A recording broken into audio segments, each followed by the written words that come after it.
Please welcome to the stage Althea Raj. Hello. Bonsoir tout le monde. Good evening and welcome to the 77th Annual National Newspaper Awards. Je m'appelle Soares et je suis ravie de vous accueillir au 77e Concours canadien de journalisme. Tonight, we are going to honor the winners of 27 awards. Yes, 27. It is going to be a long night, so spend lots of money at the bar and settle in. Lorsque le concours a débuté, il n'y avait que 6 prix. Ainsi, vous assisterez ce soir à une cérémonie un peu plus longue que celle de 1949, mais en retour, vous entendrez parler d'un éventail remarquable de journalisme. This night honors the very best journalism produced in this country. Everyone nominated for an award this year did exceptional work. J'aimerais demander à tous les finalistes de bien vouloir se lever, si possible, afin que nous puissions vous applaudir chaleureusement. I'd like to ask all the finalists to please stand up if they can so we can give them the round of applause that they deserve.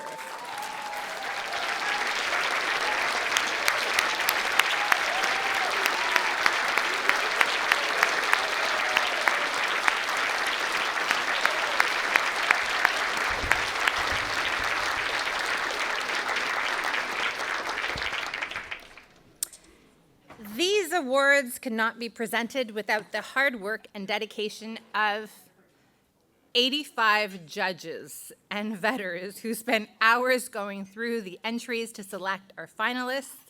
La liste complète des juges est publiée sur le site web du CCJ en français et en anglais. Les codes QR figurent sur la table du programme sur vos tables. I am not going to repeat everything in English and French, so this evening goes by quicker.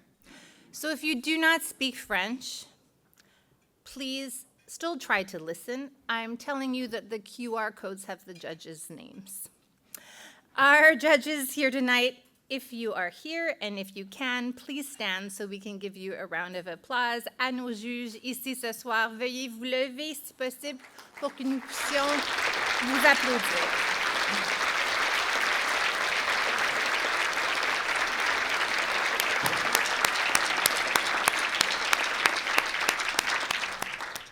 Apparently, we need to comp more tickets next year.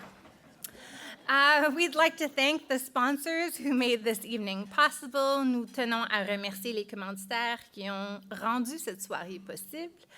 First, to our premier level sponsors, the Globe and Mail and the Toronto Star, a big thank you for your ongoing support.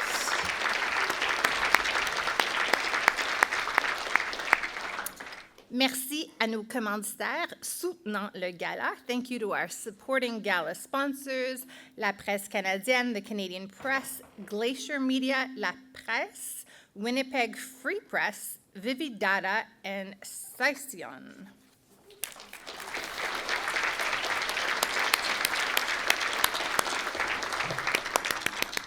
Merci également aux organisations qui nous soutiennent, our benefactor organizations, qui rendent possible nos opérations quotidiennes, pas moi, mais le NNA, the Canadian Press, la presse canadienne, Glacier Media, the Globe and Mail, Post Media, La Presse, the Winnipeg Free Press, and the Toronto Star.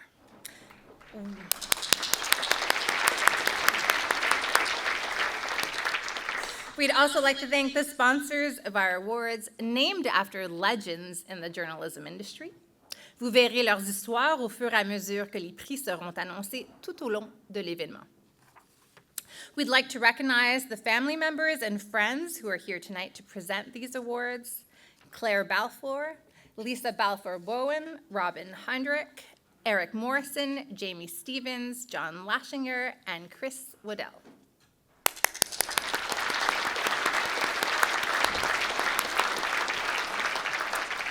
I have done a lot of thanking, but there's obviously another group we should thank, and that is our readers. Sans leur soutien continu à notre journaliste, aucune des grandes réalisations que nous sommes sur le point de présenter aurait pu être possible. Before I begin, I would like to call to the stage Paul Salmon. I probably pronounced that wrong. I was practicing like for the last 5 minutes. I'm really sorry. I'm Ottawa. Like, I'm sorry, I don't know like half of you. That's even being generous. Like, I'm sure I don't even know like 95% of you. But Paul is the chair of the NNA Board of Governors, so I probably should do a better job of sucking up. And our vice chair, François Cardinal, thank you very much.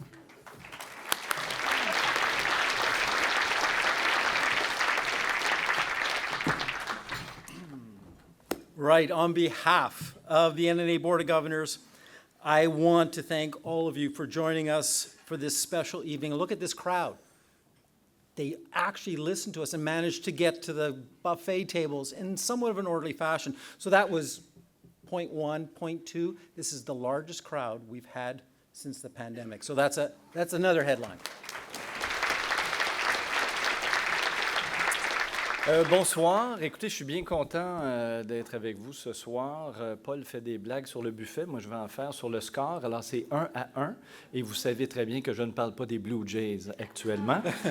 Au nom du Conseil des gouverneurs du Concours canadien de journalisme, je veux commencer par vous remercier d'être ici avec nous ce soir. Si vous êtes un habitué des galas, et que vous levez la tête, vous allez peut-être vous rendre compte qu'il y a beaucoup de monde, plus que l'habitude.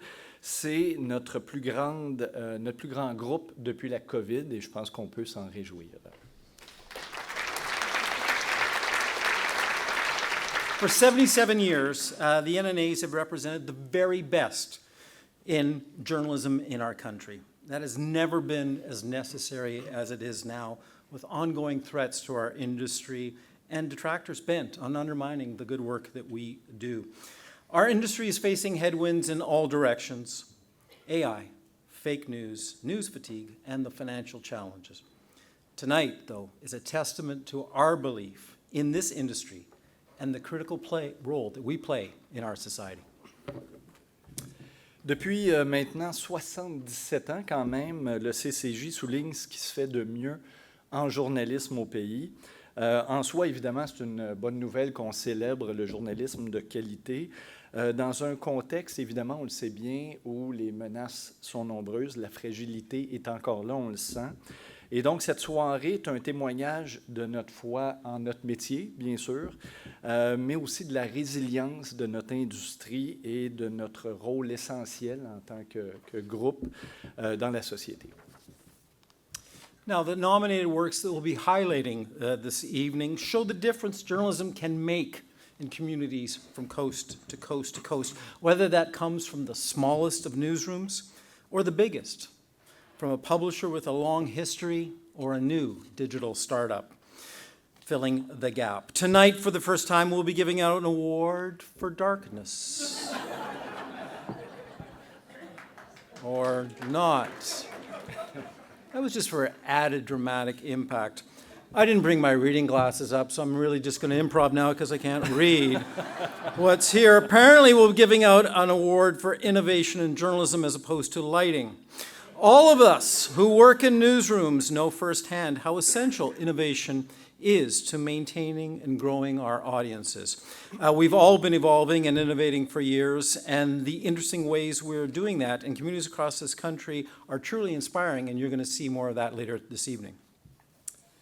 Vous allez constater, comme nous, les nominations qu'on va vous présenter ce soir démontrent à quel point le journalisme peut faire une différence. Et c'est vrai pour les plus petites salles de rédaction, les plus grosses, c'est vrai pour les organisations qui ont une très longue histoire et même les petits sites plus nichés qui existent depuis moins longtemps. D'ailleurs, ce soir, fait intéressant, on va décerner pour la toute première fois un prix pour l'innovation en journalisme. C'est vraiment intéressant parce que tous ceux et celles d'entre nous qui sommes dans le métier depuis longtemps savons à quel point l'innovation, oui, a toujours été importante, mais surtout à quel point elle est devenue aujourd'hui essentielle pour joindre le plus de monde possible dans évidemment un environnement qui est de plus en plus fragmenté. Et on va voir ce soir plusieurs exemples d'innovation qui sont très inspirants pour nous tous. So that's what tonight is all about, celebrating the very best of what we do. So let's get right down to it.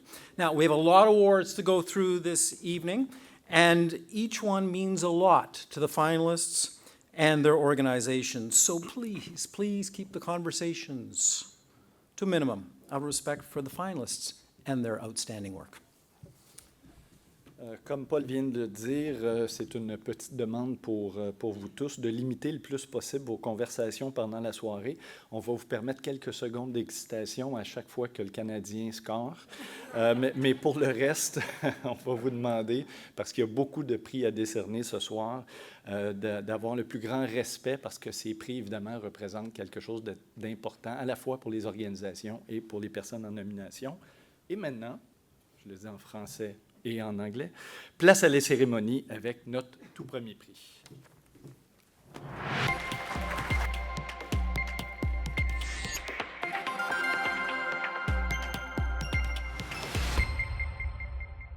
Barbara Davidson, The Globe and Mail. Canadian photojournalist Barbara Davidson clocked 15,000 steps covering Game 3 of the 2025 World Series, one of the longest on record at 18 innings. When the LA Dodgers hit a winning home run, Davidson aimed her focus squarely on the heartbreak of the Jays fans in this image for the Globe and Mail. Her subject's emotion was so intense that Davidson was invisible to him. The judges said the expression pulls the viewer in, summing up the emotion of the Blue Jays postseason and of an entire country. Daryl Dick, Canadian Press. In the world of sports photography, celebration shots are a dime a dozen. But the uniqueness of Daryl Dick's shot from the Canadian Championship Soccer quarterfinal in Vancouver captured the attention of the judges, who lauded the Canadian press photographer for his technical skill, combining expert timing and framing. Capturing the winner's backflip with another person's leg in the background, so perfectly lined up, is truly something you don't often see, the judges said. The uniqueness of this composition pushed this photo over the edge. Frank Gunn, Canadian Press. Sometimes risks favor the bold, and this one by Frank Gunn of the Canadian Press was a big one to make during a critical playoff run. He took a chance using a slow shutter speed to try to show the power of Shohei Ohtani, delivering a pitch against the Toronto Blue Jays during Game 4 of the World Series. The judges said the work, attention to detail, and technical skill employed in creating this photo certainly paid off. The use of blur while keeping Ohtani razor sharp creates an amazing portrait and action shot all in one.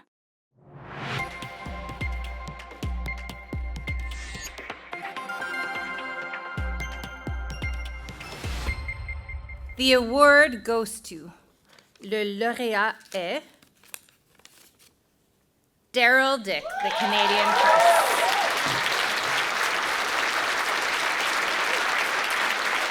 Please come to the stage.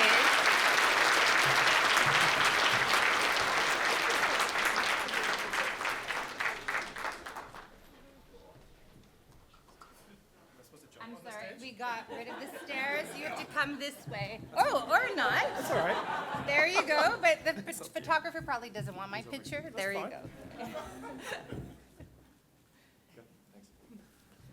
Please use the stairs if you'll get sued. Oh, I can just leave? No, wait. no, no, No, you no, have no, a speech. You have a speech. Please give your speech. Do you want me to read your speech?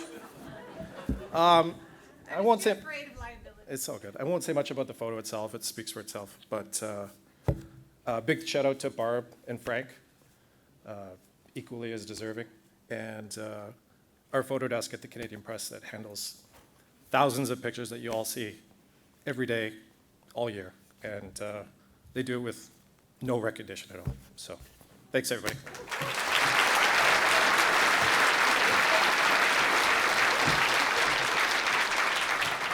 We're moving right along.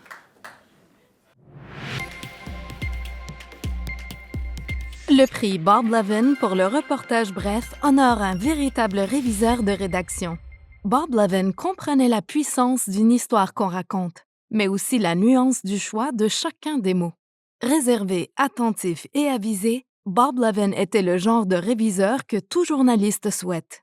Quelqu'un qui peut vous aider à trouver une expression pour votre article dans un ton que vous n'aviez jamais pensé imaginer. Ce prix est commandité par le Globe and Mail.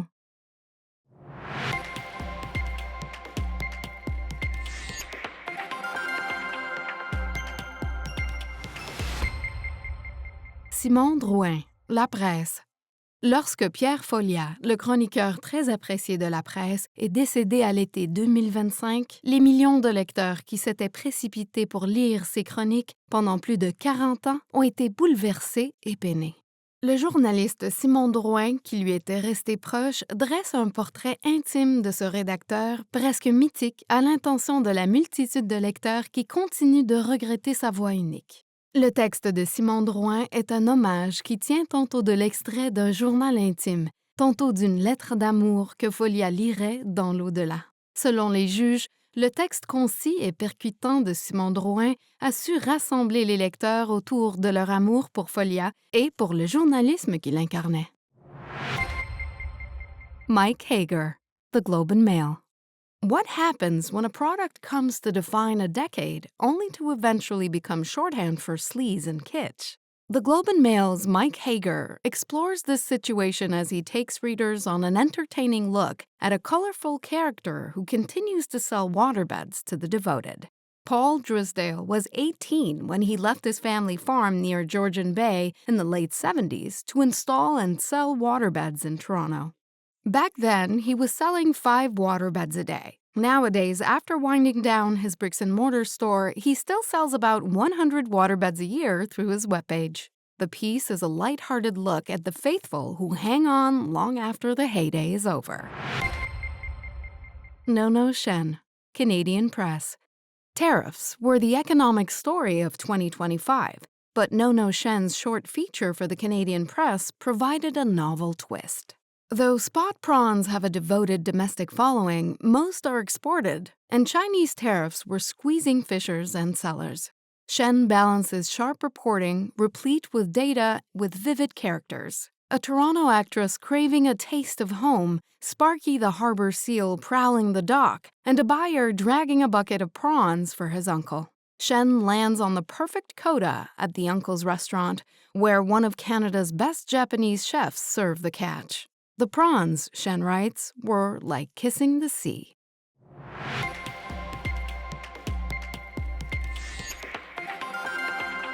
And the award goes to, et le lauréat ou la lauréate est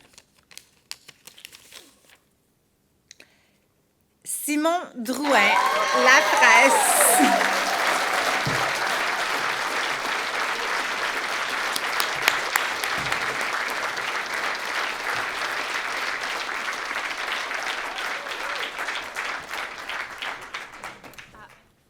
Le photographe aimerait prendre ta photo Oui. ici avant.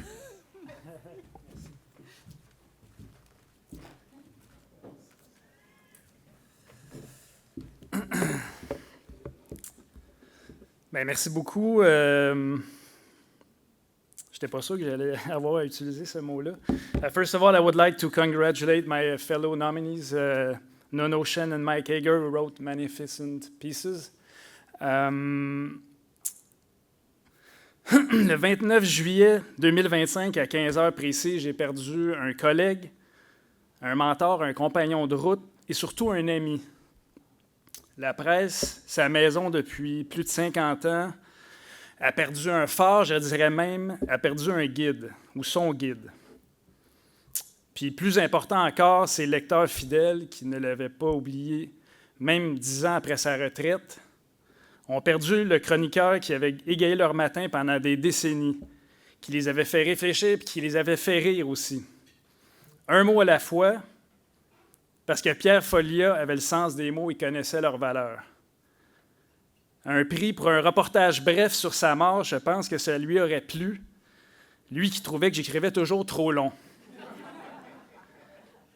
Merci au jury du Concours canadien de journalisme de m'avoir accordé ce prix, que je reçois en toute humilité comme un hommage à l'un des plus grands journalistes de sa génération. Comme a conclu Pierre avant de fermer les yeux pour de bon, soyez sages, mais pas trop. Merci beaucoup.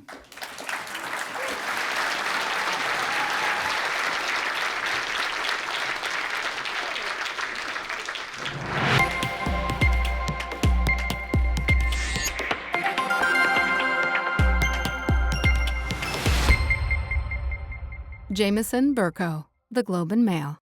Jameson Burko of the Globe and Mail has been a leading, often lone, voice in explaining how Indigenous capital markets are helping shape the future for economic and social growth in First Nations communities.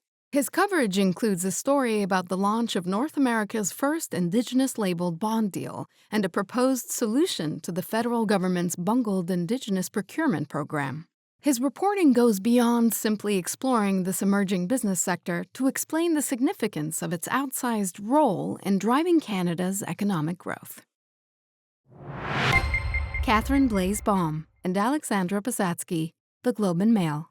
Catherine Blaise-Baum first heard the travails of a small business owner whose Instagram had been hacked in 2023. Intrigued, she kept asking questions. Teaming up with Alexandra Pisatsky, they produced a series of stories for the Globe and Mail about the digital black market created by Meta's failure to address hacked accounts and its impact on businesses. They interviewed small business owners in Canada and the U.S. who turned to underground brokers after getting no help from Meta. They uncovered collusion with Meta insiders. Judges said the package is thought-provoking and eye-opening. Marco Chown-Ovid, Toronto Star. Toronto Star reporter Marco Chown-Ovid found his story of the year in a federal database tracking electric vehicle rebates in Canada. He discovered that over 2 years, Ottawa handed out 3 times more rebates than ever before. The main beneficiary? Tesla. The data showed that in a single weekend, Tesla sold 2 EVs per minute, 24 hours a day. Chown-Ovid delivered 11 exclusive reports revealing how Tesla exploited Canada's rebate program and the fallout for Canadian auto dealers who were left $10 million out of pocket when the government abruptly paused it. Judges said Ottawa's decision to reopen the program and reimburse auto dealers was due to the Star's persistent reporting.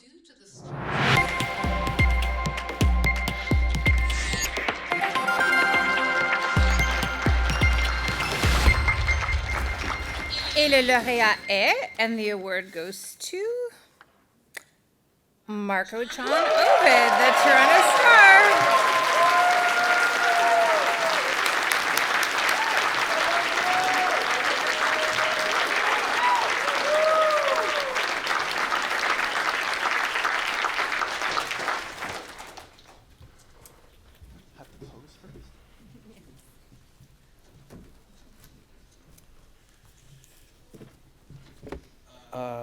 Thank you. I must start by saying that I love what I do, and I love coming to work every day, and being in a room with all the people who I hope feel the same way about this profession is humbling. And in this kind of world that we find ourselves in, I hope that we're able to find a way out to kind of find the value that we see in our work is reflected in the wider population. I wanted to start by thanking my editor, Keith Bunnell, who I can't see, he's out there. And there he is. Keith is an amazing editor who is always willing to listen to crazy ideas even when he doesn't really believe they're true. And so thank you for letting me pursue this crazy story. And to Jen, my partner, who's here tonight, who's my mentor and my partner in life, I'm just the support crew. She is the brains of the operation. When I first broke this story, it really hit a nerve. There was Elon Musk standing beside President Trump on the White House lawn, railing against scams and the defrauding of public programs. Meanwhile, in Canada, Tesla, by all appearances, was doing just that. While there were more than 1 million people who engaged with this story across all platforms, hardly any of them read it on the Star. The vast majority saw TikTok influencers regurgitate the story, often with errors, or were delivered a summary by AI. It's a harsh reality today to speak to students and to realize that hardly any of them ever read mainstream media. We may break the stories, but we're not the ones disseminating them anymore. Which brings me to this award. I used to submit my work for NNAs because I wanted a job, and I figured getting an award was a good way to get hired. Now I submit my work for awards not because I'm worried about my own future, but because I am worried about the future of the entire journalism industry. If this award and the others given out tonight mean anything, I hope they reinforce the value of trustworthy, fact-checked, and accountable journalism before it's too late. Thank you very much.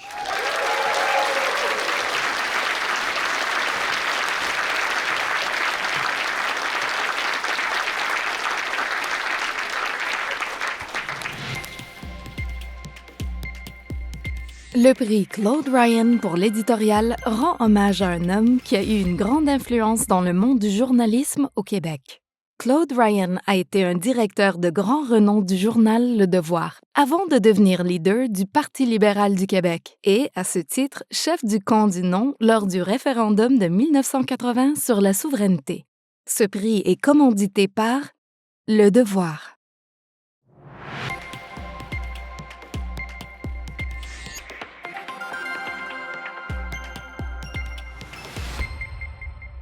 Kennedy Gordon, Prince George Citizen. Kennedy Gordon's editorials for the Prince George Citizen, where he is managing editor, trigger action in the community. When City Council punted a motion to solve funding challenges at local senior centers, his editorial sparked public outcry and rallied private support for these community hubs. Amid online misinformation about a new supportive housing facility, his editorial laid out the facts and reframed the discussion. His editorials rely on a strong sense of fairness as he seeks to explain the thinking of people he disagrees with. Judges said Gordon's work demonstrates why local newspapers are essential for democracy in Canada. Stéphanie Gramont, La Presse. Dans ses éditoriaux pour La Presse, Stéphanie Gramont s'appuie sur des faits pour construire des arguments solides. Son éditorial sur la menace mortelle que représente la main-d'œuvre bon marché dans le secteur du transport routier a mis en évidence la responsabilité des entreprises et des autorités qui n'ont pas pris les mesures qui s'imposaient. Son éditorial sur le conflit de travail à Post Canada a mis le syndicat face à la réalité à l'aide de données concrètes. Un éditorial rédigé au début du second mandat de Trump, analysant la meilleure façon pour le Canada d'y répondre, s'est révélé lucide et prémonitoire. Les juges ont salué la voix influente et le style clair, vivant et captivant de Stéphanie Gramont. Louise-Maude Rioux-Soucy, Le Devoir. Les éditoriaux de Louise-Maude Rioux-Soucy dans Le Devoir se distinguent par leur capacité à aborder des sujets sensibles tout en s'engageant en faveur du débat public. Son travail porte notamment sur les tensions liées à l'immigration dans la province, sur une confrontation politique majeure au sein du système de santé provincial et sur les enjeux fondamentaux de l'éducation publique au Québec. Indépendamment de la controverse que suscite son sujet, son approche place systématiquement les faits et les principes démocratiques au cœur du débat. Les juges ont déclaré que son style clair et incisif nous invite à dépasser les idées préconçues pour examiner les enjeux complexes auxquels est confrontée la société québécoise. Le lauréat ou la lauréate, and the award goes to Kennedy Gordon, Prince George Citizen.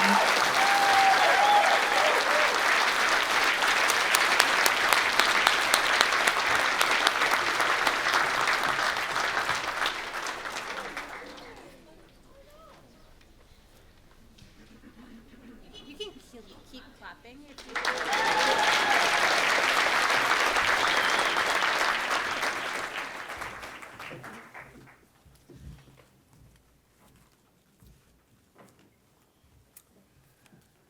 Okay, well, I was not expecting this up against some serious competition. Congratulations to the other two finalists. Editorials have traditionally gone unsigned because they represent the opinion of the paper, not my personal opinion.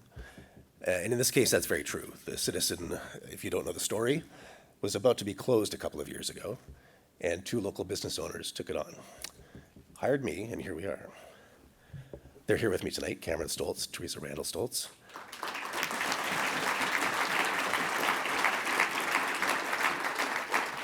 But an editorial is the sum of its entire parts. And in our case, that's very true. It comes from the reporting that the reporters do, It comes from the feedback we get from the community, and we just shape it together. Thank you all. Thank you, the judges. Have a good night.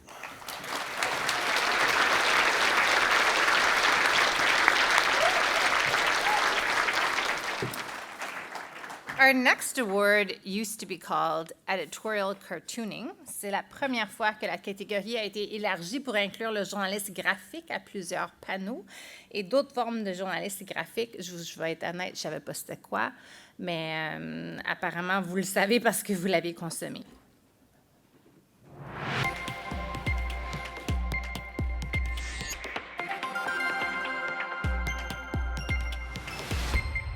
Michael D. Adder, The Globe and Mail. Michael D. Adder's distinctive editorial and artistic style has become a staple of Canadian cartooning. Not surprisingly, his portfolio of work in 2025 is heavily focused on American news and its impact on Canada and Canadians. In his cartoons for the Globe and Mail, D. Adder crafted images that instantly conveyed mood and scene, and delivered pointed political commentary that consistently takes aim at Donald Trump and his presidency. Judges said the end result was truly memorable satire that felt fresh and provocative. Judith Lachapelle, La Presse. Judith Lachapelle explique qu'elle a choisi le format de la bande dessinée pour ses commentaires illustrés car il s'agit d'un support immersif et contemplatif qui demande du temps au lecteur. C'est ce qui se cache derrière sa série d'illustrations pour la presse, qui dépeignent la vie quotidienne en Ukraine et les aléas des déplacements dans une zone de conflit actif. Elle capture des détails de la vie quotidienne souvent négligés et les intègre dans le cadre global de la guerre et de la politique, offrant ainsi au lecteur un regard neuf sur ce conflit en cours.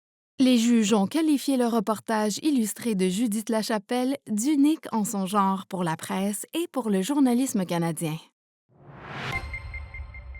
David Parkins, The Globe and Mail. In his portfolio of work for the Globe and Mail, David Parkins tackles topics ranging from domestic politics to international, and most impactfully, the search for missing and murdered Indigenous women. His editorial cartoon Landfill distills a complex truth into a stark statement. Winnipeg's landfill is reduced to a grim grayscale palette, while two red dresses, haunting symbols of loss and absence, float ghost-like above the site. Judges said the image manages to convey both the starkness of the facts and the depth of the loss, with an urgency that feels ongoing.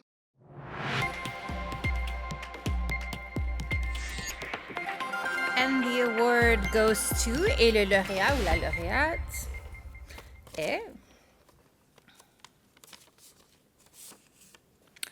Michael D. Adder, The Globe and Mail.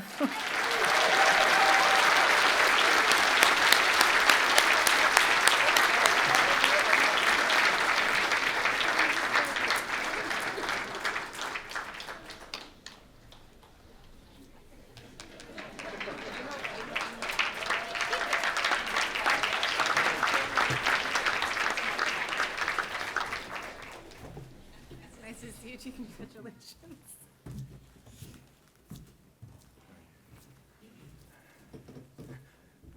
Thank you. I feel a little guilty. It seems that the worse the world gets, the more awards I win. So I hope for one day I stop winning awards, I guess. I would like to acknowledge, I thought David's red dress cartoon was very powerful. And Judith's piece was outstanding. I'd like to thank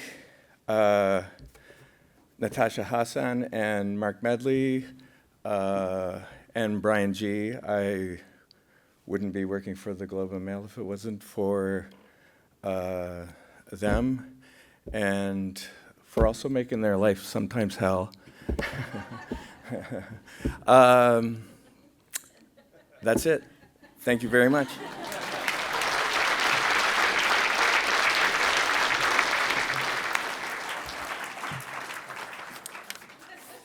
I would now like to invite Brent Jolly from the NNA Board of Governors to join me on stage to present these next awards.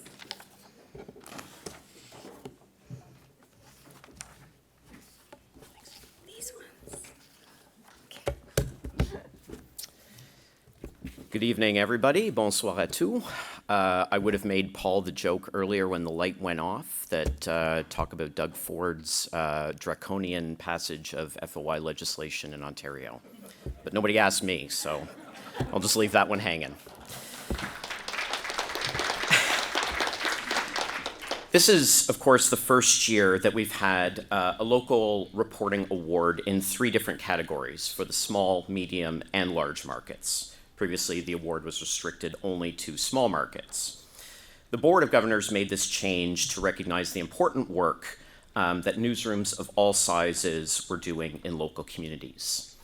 I don't think anybody here needs reminding, but I think it's worth restating that local news is obviously not just good for our business, it's essential for our community engagement, government accountability, and democracy.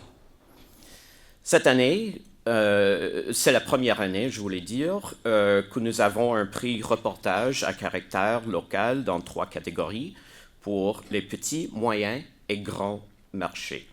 Auparavant, le prix était réservé aux petits marchés.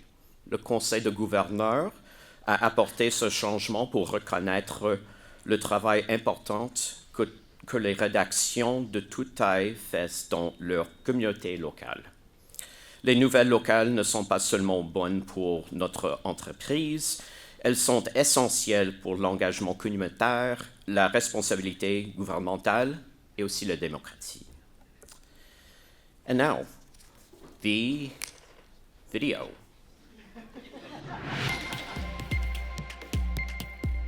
Le prix E. Cora Hind pour le reportage à caractère local rend hommage à l'une des pionnières dans les annales du journalisme canadien. E. Cora Hind a été non seulement la première femme à travailler comme reporter, mais elle a aussi participé au mouvement des suffragettes, contribuant à la lutte pour que les femmes obtiennent le droit de vote.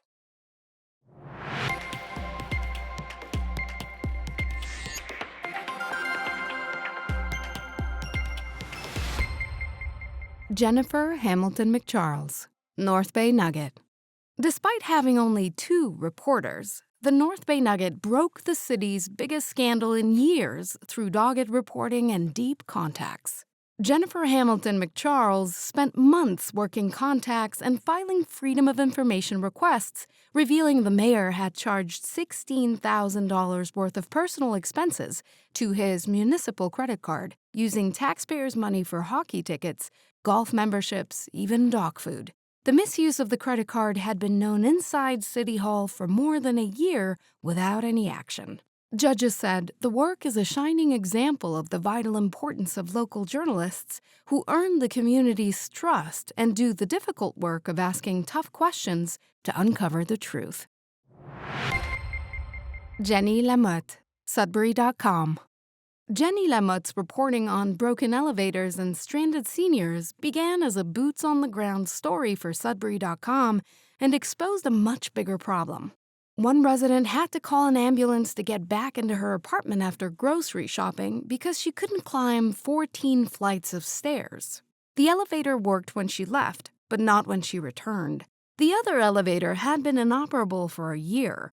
Lamotte spent hours outside the building speaking to tenants and their relatives, uncovering similar problems in the landlord's other properties. She traced the owner's holdings in the city and beyond and persistently pressed both landlords and city officials for accountability. Judges praised it as journalism that serves the public good. Mary Newman, James Westman, Yara Elmore, Aya Jabber, Anthony Lippa Hardy. The Green Line. Stories of disruption and displacement from a new transit line in Toronto are common, but the Green Line brings fresh insights in a series that uses data analysis, on-the-ground reporting, and enterprising community engagement. The team analyzed 2 datasets to estimate citywide demovictions, digging into development applications to map links between the location of transit stations and properties slated for demolition, and followed up with tenant interviews. After publication, they hosted a story circle to gather experiences and potential solutions. Judges said it's rare to see journalists undertake this level of enterprising community engagement that both enhances the reporting and directly serves readers.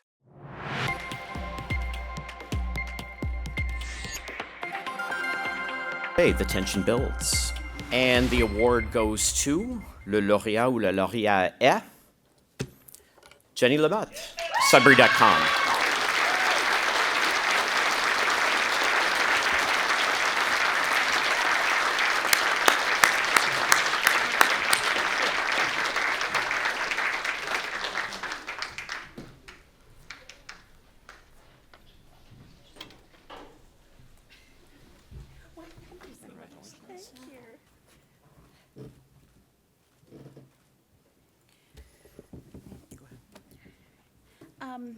This is preposterous. I have no idea how this happened. These stories took a lot of stairs, a lot of cups of tea, despite the many cups of tea I'd already had. But I'm very romantic about journalism, and it's wonderful to have an opportunity to see your work in action, to see people in your own town and the benefit that you've made in their life. Thank you very much for this, to the other finalists, and as a short person, I think I'm going to be called small market for a long time. Thank you all.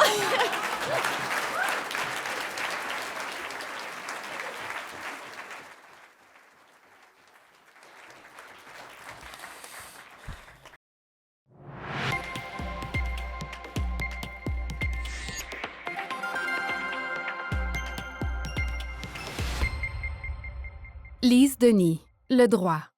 De temps à autre, on nous rappelle que l'égalité au travail est un long processus. Dans le droit, Lise Denis a mis en lumière un enjeu crucial pour les femmes dans les forces armées, un équipement non adapté à leur morphologie, ce qui soulève des problèmes de sécurité. Ses entretiens avec des femmes soldats ont révélé comment des gilets pare-balles mal ajustés les obligent à recourir à des expédients dangereux. Une femme a modifié son gilet pare-balles d'une manière qui réduit sa sécurité. D'anciennes militaires ont raconté avoir été confrontées à des problèmes similaires il y a plusieurs décennies et souffrant aujourd'hui de douleurs chroniques. Cette histoire a particulièrement eu un impact dans la région d'Ottawa-Gatineau, qui compte le plus grand nombre de familles de militaires en service actif. Joanna Frickettich, Hamilton Spectator. To show Hamilton Spectator readers what was happening at their hospitals, veteran reporter Joanna Frickettich had to fight for data that was, to that point, practically non-existent. She spent months appealing Freedom of Information requests, relying on 25 years on the health beat to find sources and add context. The result was a series exposing the precarious staffing situation at Hamilton's hospitals, severe staffing shortages, excessive overtime, and cash-strapped facilities paying inflated rates for temporary workers. The information would never have been made public without her work. Megan Culture, Kingston Whig Standard.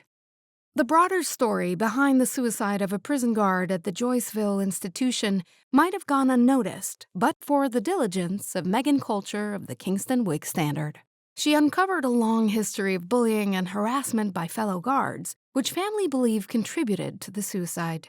She talked to former guards who came forward with their own harrowing experiences and to past officials. Corrections authorities eventually acknowledged the problem, hiring a director of culture to work with institutions. Judges said Culture's work shone a light on the human cost of a dark workplace culture.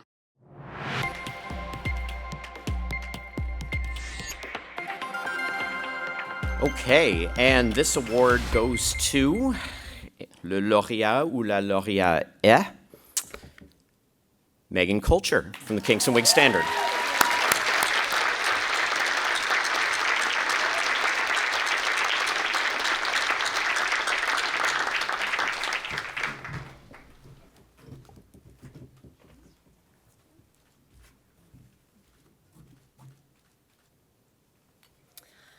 Wow. Thank you very much to the judges, and thank you to my editor-in-chief, Jan Murphy, who supported me throughout this entire process of this first story to the stories after this. It wouldn't have started if the mother of this former correctional officer didn't come forward. She shared her story on how her son took his own life because he was being bullied at work by his colleagues, and as a result, dozens of people reached out from across the country, issuing sites of the toxic culture amongst prisons. So this wouldn't have happened if it didn't start there, and I'm hoping that with this director of culture that change will be made, because that's why I got into journalism in the first place, is to make change. So thank you again to everyone, and thank you to my fellow nominees as well. Thank you.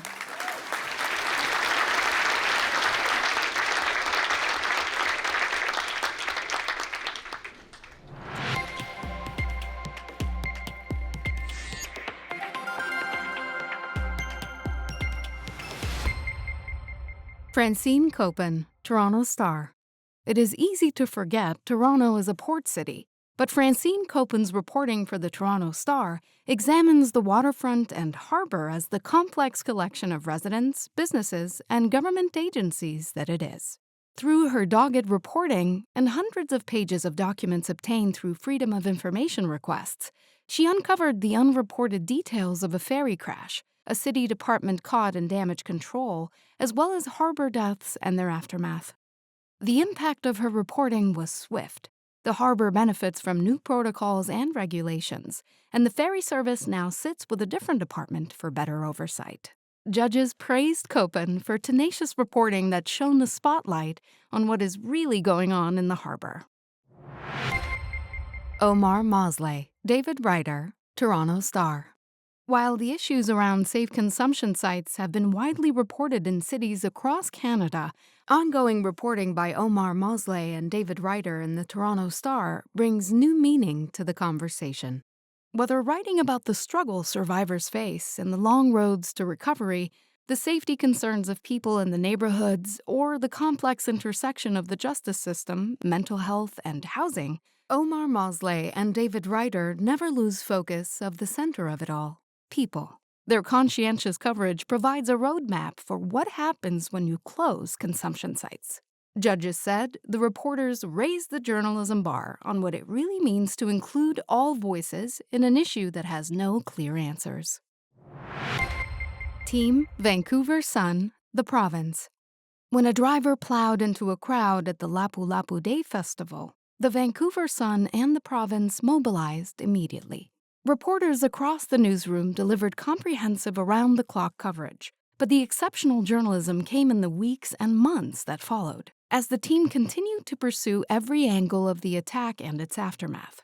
On scene as police searched the suspect's home, exposing gaps in event security, and telling stories of survivors still struggling to pay for rent, food, and therapy months after donations ran out. Judges said, long after the national spotlight faded, the team's sustained, rigorous reporting made it poignantly clear the Lapu Lapu tragedy was not confined to a single day.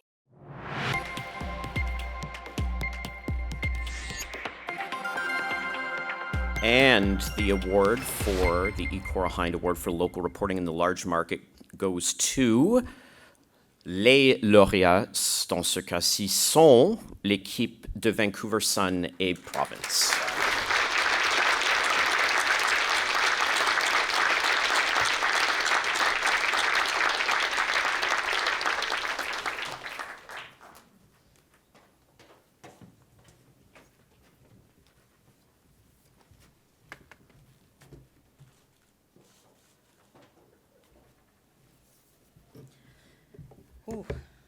I promised my editor I wouldn't trip coming up the stairs, so I hope he's proud of me.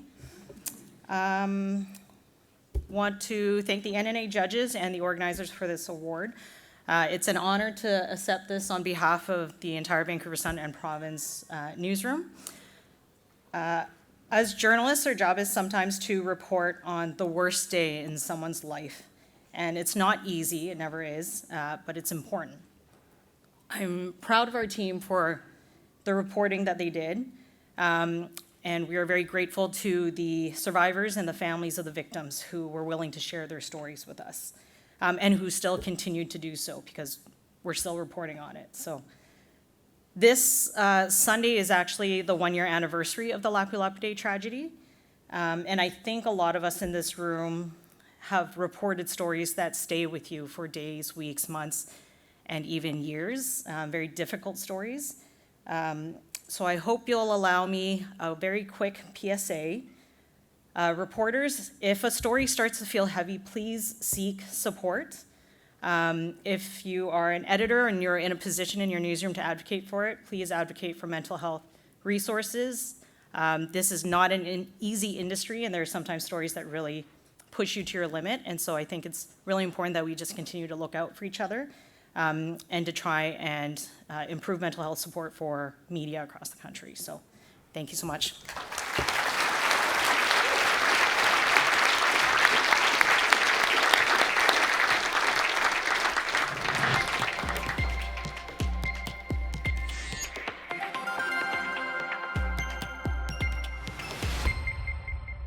Magdalene Boutros, Le Devoir.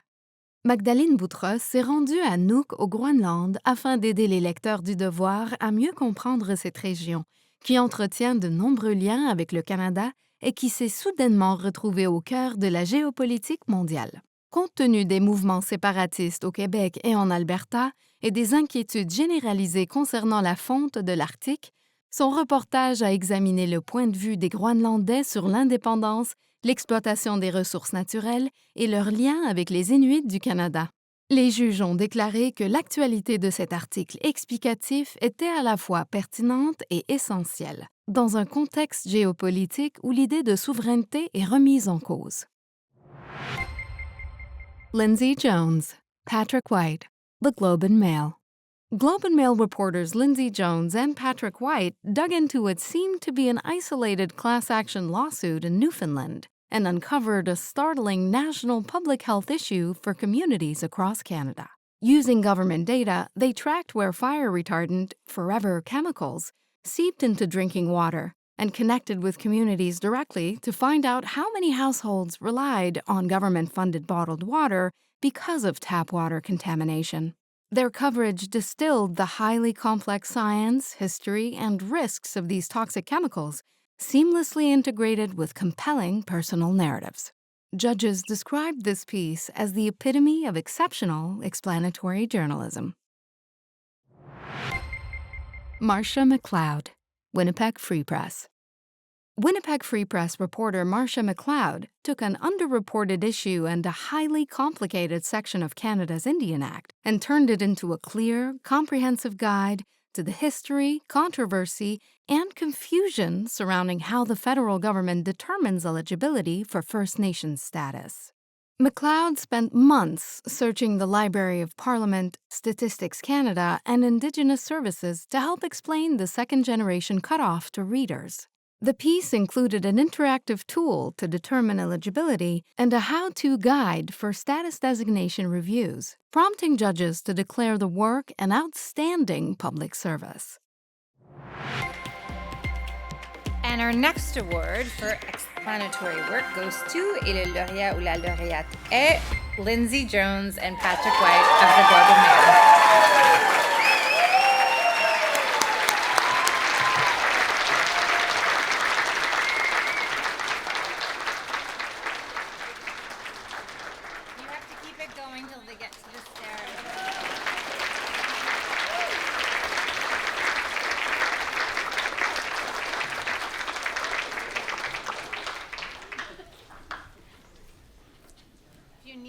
Booze, the bar is open. Congratulations. Apparently you need to share.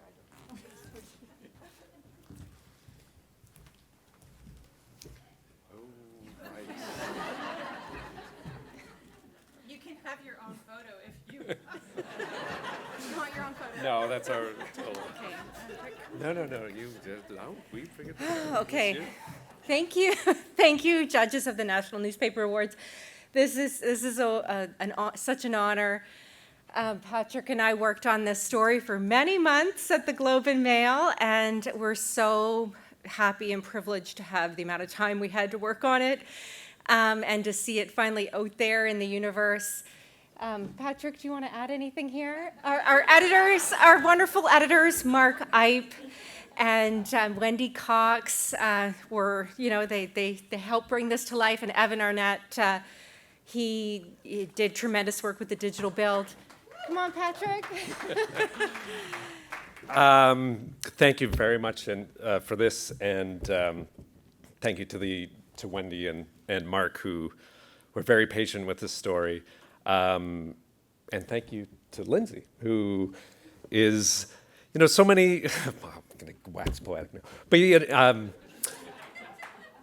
newsrooms, there are some of us who are maybe good at writing, and some are good at reporting, and there's a very rare unicorn you meet who can put it all together.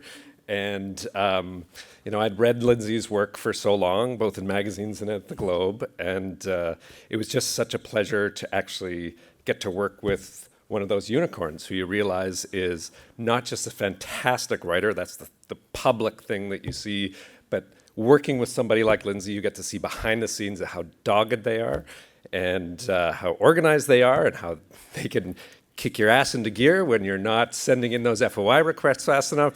And it was a real pleasure to work with Lindsay, so thank you very much.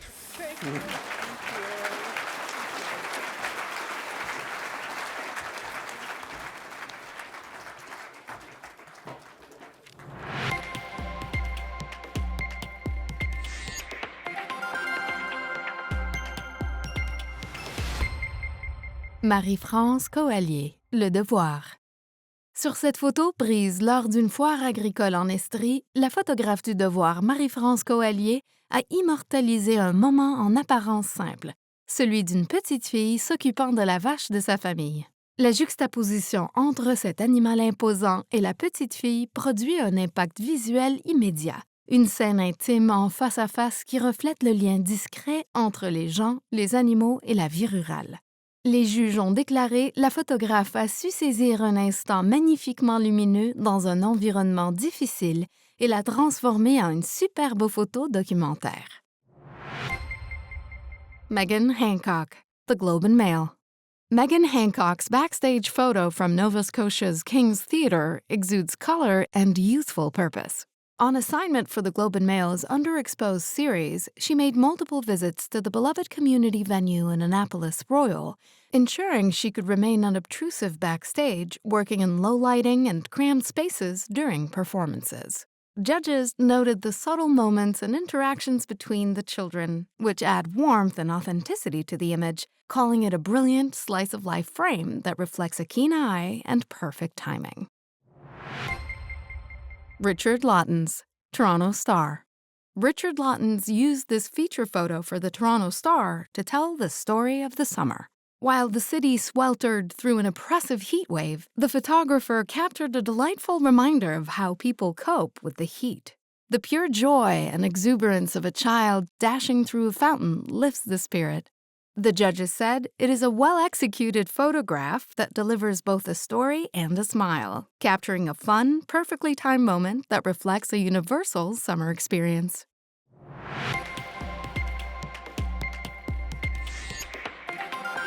And the award goes to, la lauréate est Marie-France Coallier, Le Devoir.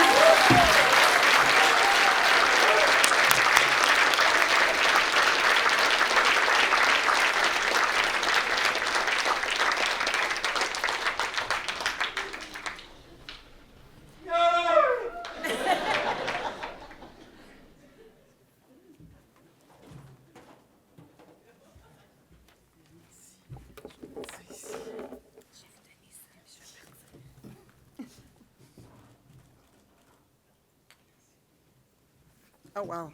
Merci beaucoup. Je suis vraiment honorée de ce prix. En fait, c'est la première fois que je gagne au concours de journalisme et franchement, je suis vraiment honorée de ce prix. Je voulais féliciter aussi les autres finalistes dans ma catégorie et je voulais aussi remercier les membres du jury. Je ne sais pas s'il y en a parmi vous qui sont là ce soir, en photo. Je ne sais pas. Mais en tout cas, un gros merci pour votre vision. Et je voulais aussi remercier le concours de journalisme pour donner une visibilité aussi aux photojournalistes. On travaille souvent tout seul de notre côté, en parallèle, des fois en complément avec les journalistes. Et je trouve que c'est vraiment apprécié de nous mettre en valeur. Et je trouve que c'est particulièrement important aussi à l'ère de la désinformation, de de garder, de soutenir le photojournalisme de plus en plus dans les journaux parce qu'avec l'intelligence artificielle, tout ça, c'est vraiment fondamental d'avoir des gens comme nous, les photographes, qui amenons une certaine rigueur et éthique et surtout une certaine forme d'humanité. Et voilà. Et puis pour terminer, un gros merci à l'équipe du Devoir qui me font confiance et aux éditeurs. Alors merci, merci. Bonne soirée. Je suis vraiment émue. Merci.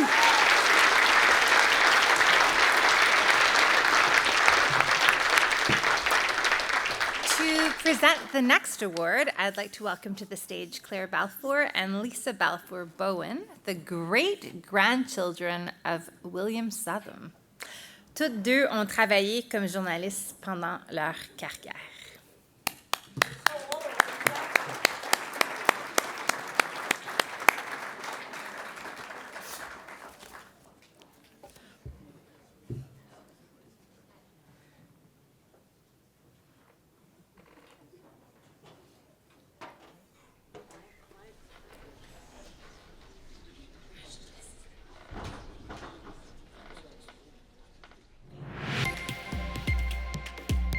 The William Southam Award for Long Feature is in honor of a Canadian newspaper publisher who rose from a 12-year-old paperboy to founder of what became the country's first and largest newspaper group. His name lives on in the William Southam Journalism Fellowships at the University of Toronto's Massey College. This award is sponsored by the Fisher, Bowen, and Balfour families.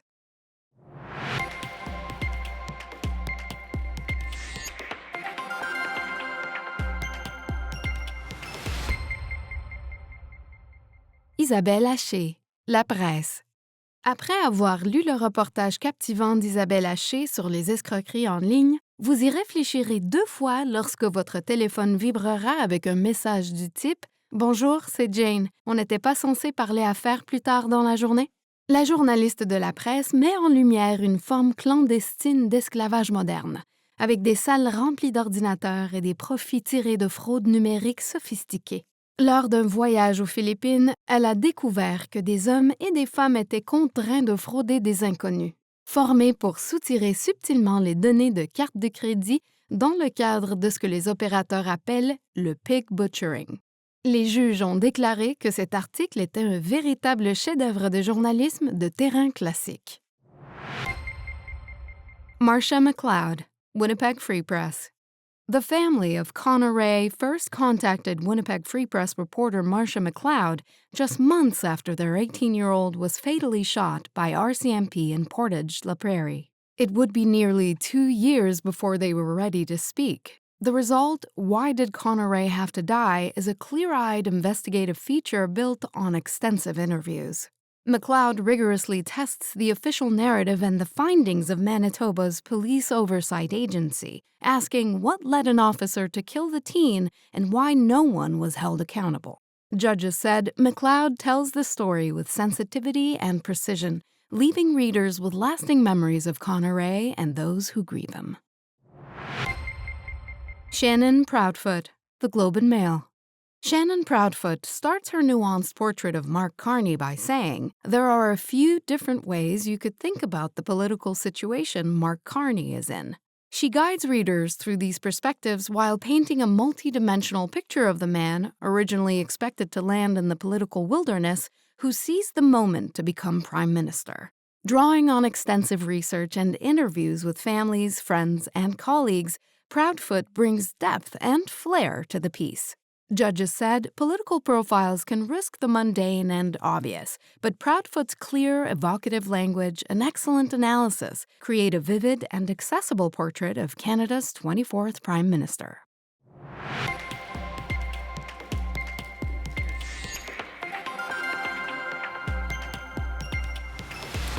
And the winner is Shannon Proudfoot, Globe and Mail.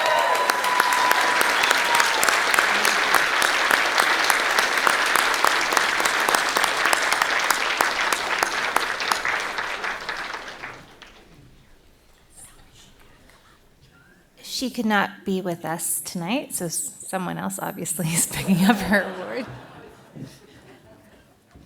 Who are you? Should I take it?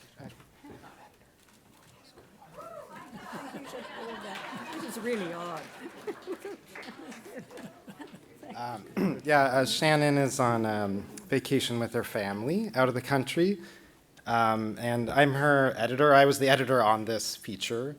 She didn't send me notes in time, but I know that she would, first of all, want to thank me. And so, but I will say, editing Shannon, I've edited a few of her features, and it's such a joy because a lot of it is trying to figure out where the punchline should go. And in the case of this, one of the 3 ways that you should think about Mark Carney's rise was a quote that she got from Jean Charest, was that he's just effing lucky. But we used the real word in the story. Thank you to Masthead. And, but what she really does, she is one of the great wits, I think, of Canadian political writing. But what she also does is use her powers of observation to get to the human behind the positions of power and the sort of human dramas that go on in Ottawa. And I think that's, a level that is really important to know about. And she just paints such great portraits as she did of Mark Carney. And so the Globe and Mail is effing lucky to have her.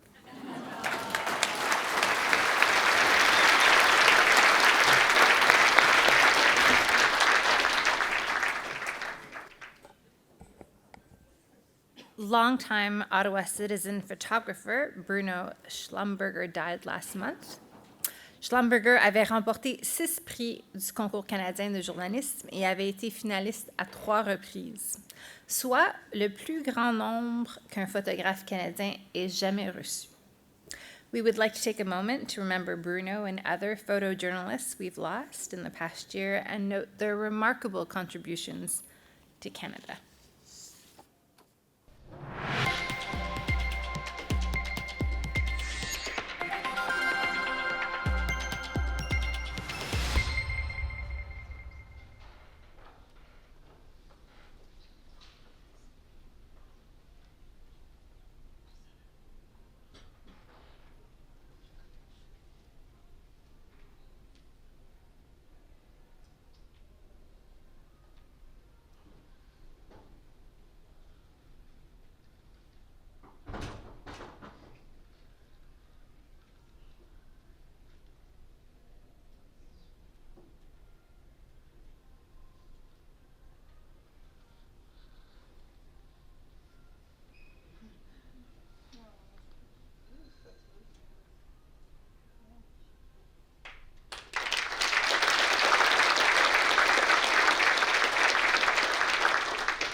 Gare Joyce, Kingston Whig Standard.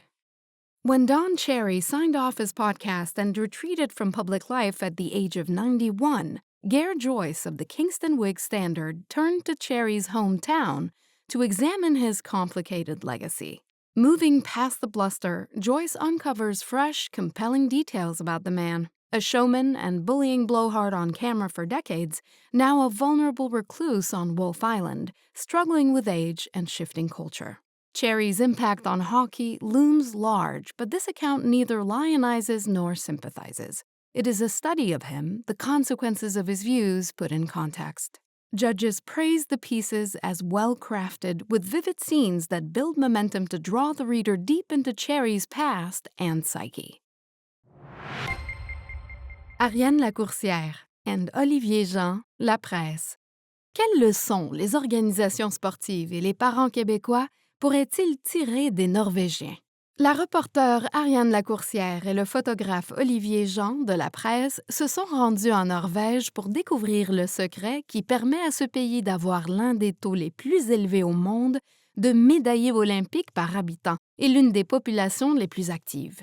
Ariane Lacourcière a interrogé des entraîneurs, des décideurs et des athlètes de haut niveau, tandis que Olivier Jean a photographié de jeunes amateurs ayant la même intensité que les professionnels. Leur conclusion, la compétition est intégrée plus tard. La spécialisation précoce est évitée.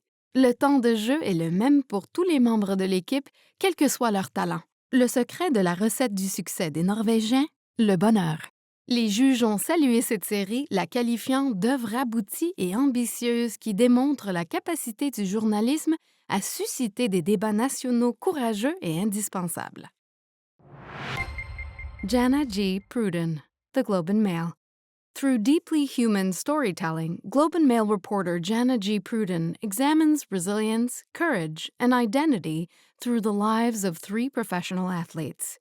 These unconventional sports profiles are all the more profound for it. She follows Cree wrestler Sage Morin, who channels unbearable grief into strength through her persona, the matriarch.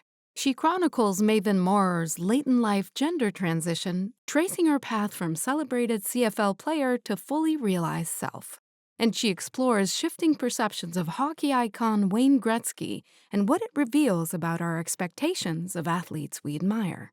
Judges said the series showcases Pruden's rare gift for fusing rigorous reporting with deeply empathetic, human-centered narratives. Oh, la lauréate, les lauréates sont, and the award goes to Ariane Lacourcière et Olivier Jean de La Presse.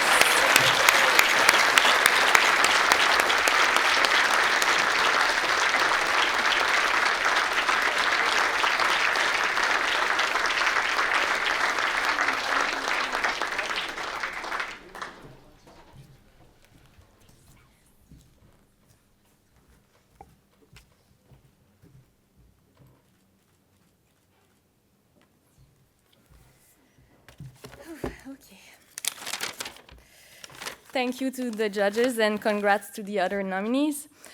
J'ai réalisé différents reportages à l'étranger avec mon ami, le photographe Olivier Jean, durant ma carrière. À chaque fois, c'était une aventure inoubliable et notre voyage en Norvège pour parler du développement du sport chez les jeunes ne fait pas exception.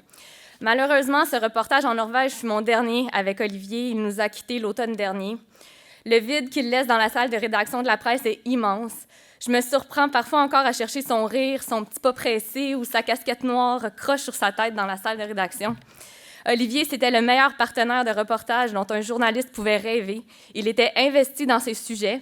À Tromsø, en Norvège, il a passé des heures à photographier des enfants qui jouaient au soccer comme si c'était le Real Madrid. Olivier avait un don pour mettre à l'aise n'importe qui. En plus d'être un photographe hyper talentueux, il m'aidait toujours à amener mes sujets plus loin. Il trouvait des angles, il posait des fois des questions. Il était vraiment fantastique. Il y a 2 ans, presque jour pour jour, on était ici pour ce concours. Après le gala, on est allé au bar de l'hôtel pour célébrer entre collègues. C'était le soir de la fête à Olivier. Après notre première bière, on avait fait signe au serveur parce qu'on en voulait une deuxième. Puis pour une raison que je ne m'explique pas encore à ce jour, le serveur a servi tout le monde, mais a refusé de donner une deuxième bière à Olivier. Il disait « Ah, t'as l'air un peu trop saoul » alors qu'il ne l'était pas du tout. Ceux qui connaissent Olivier savent à quel point la situation l'avait mis en furie. Il était en tabarnak, pour reprendre ses mots. Il avait juré de plus jamais remettre les pieds dans cet hôtel. En fait, il avait dit qu'il ne reviendrait plus jamais en Ontario. Bon. Mais je suis quand même contente d'être ici ce soir en Ontario pour récolter ce prix pour nous deux en son honneur, parce qu'Olivier, c'est un photographe de presse de grand talent, mais aussi un reporter dans l'âme qui nous amenait tous à être meilleurs. Bravo, Oli.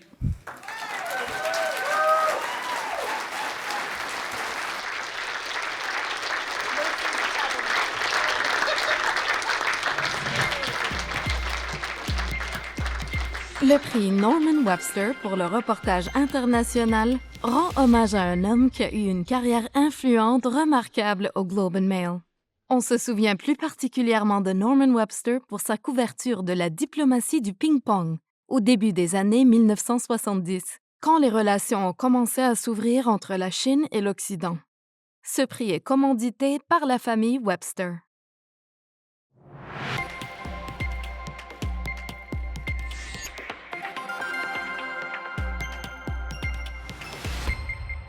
Vincent Larouche et Martin Tremblay, La Presse. Vincent Larouche a réalisé des reportages dans 23 pays, mais il n'a jamais éprouvé autant de difficultés qu'en République démocratique du Congo. Après avoir négocié leur entrée à la frontière, Vincent Larouche et le photographe Martin Tremblay ont travaillé sous une menace constante dans le territoire contrôlé par les rebelles, avec notamment le risque d'enlèvement. Le reportage a établi un lien direct entre le Canada et le conflit, notamment à travers le portrait d'un habitant de Gatineau qui occupe aujourd'hui un poste de direction au sein du mouvement rebelle M23. À travers leurs textes et photos, ils ont également exposé les conditions dangereuses qui règnent dans les mines congolaises qui alimentent les technologies de pointe du monde entier. Les juges ont qualifié leur travail de captivant et éclairant, d'autant plus que la couverture médiatique de la RDC fait rarement les manchettes. Mark McKinnon, The Globe and Mail. The Globe and Mail's Mark McKinnon returned to Syria in 2025, 17 years after being banned for his fearless reporting on how the ruling regime treated dissidents. Drawing on deep knowledge of the country and its people, he chronicled the complicated first year of this new Syria. He probed the fragile transition between old and new governments, asking hard questions about the future of Syria as it recovers from past trauma. His reporting also broke news about the mechanics of power in Damascus, revealing high-level connections between Canada and Syria's new cadre of officials. Judges said the series offered important insights at a time when Canadians were trying to understand the new Syria. Karine Tremblay, La Tribune. Au cœur de la Côte d'Ivoire, Karine Tremblay, journaliste à La Tribune, dresse un constat sans appel. Le chocolat n'est pas un plaisir innocent. Elle s'est rendue dans plus d'une douzaine de communautés isolées pour écouter les témoignages des agriculteurs et de leurs familles sur les conditions de travail difficiles dans le secteur de la production de cacao. Lorsque les prix du cacao montent en flèche, ce sont les multinationales qui en tirent profit. Les familles dont la subsistance dépend de la production de cacao restent prisonnières d'un système marqué par de profondes inégalités où la pauvreté, la corruption, l'exploitation des enfants et les intérêts économiques s'entremêlent. Selon les juges, le récit percutant et les photos de Karine Tremblay illustrent notre hypocrisie collective face au plaisir que procure le chocolat, en faisant entendre la voix des producteurs de cacao. And the award goes to le lauréat ou la lauréate est Mark McKinnon, The Globe and Mail.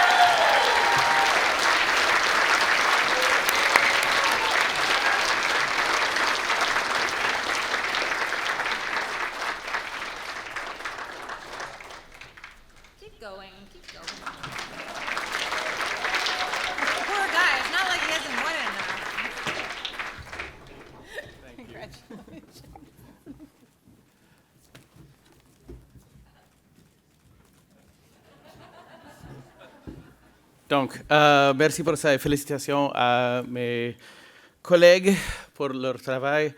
I think we're all on the same side. We're just trying to shine a light on things that don't make the media over here anymore. And if I could address the it's not the judges, it's the NNA people who choose. We've got so many new categories. We've got one for the world. I understand local news is so important, photography, the world. What my colleagues do in Washington is so different from sitting in a trench in Ukraine or trying to cover the Communist Party of China. Maybe let's add a second category someday.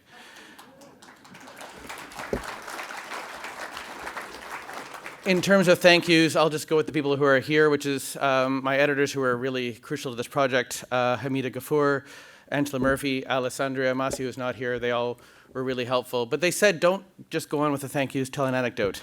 And so, like the voice, I don't know if that's an actual human. If you're here, I'm really sorry, said that I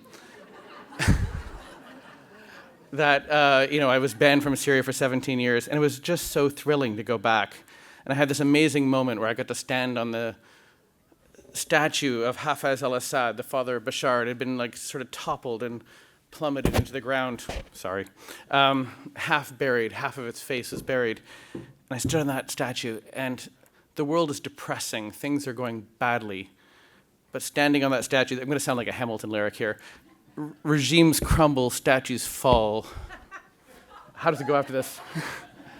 Something of it all. Anyways, thank you for allowing me to bear witness to it all, and have a good night.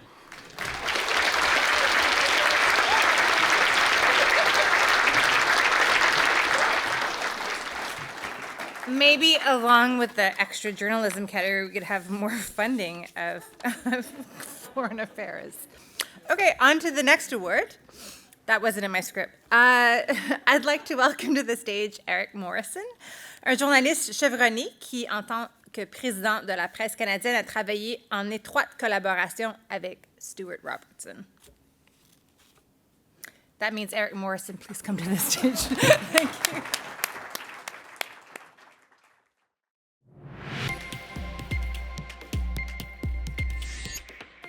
The Stuart M. Robertson Award for Breaking News pays tribute to one of Canada's top media lawyers who provided pre-publication legal advice to editors for decades. He was renowned among senior editors for his dedication to finding a way to publish information of public interest, even in the face of potential legal obstacles. Stuart M. Robertson was also the longtime Secretary-Treasurer and volunteer legal counsel of the National Newspaper Awards. The award is sponsored by Paul and Lorraine Woods.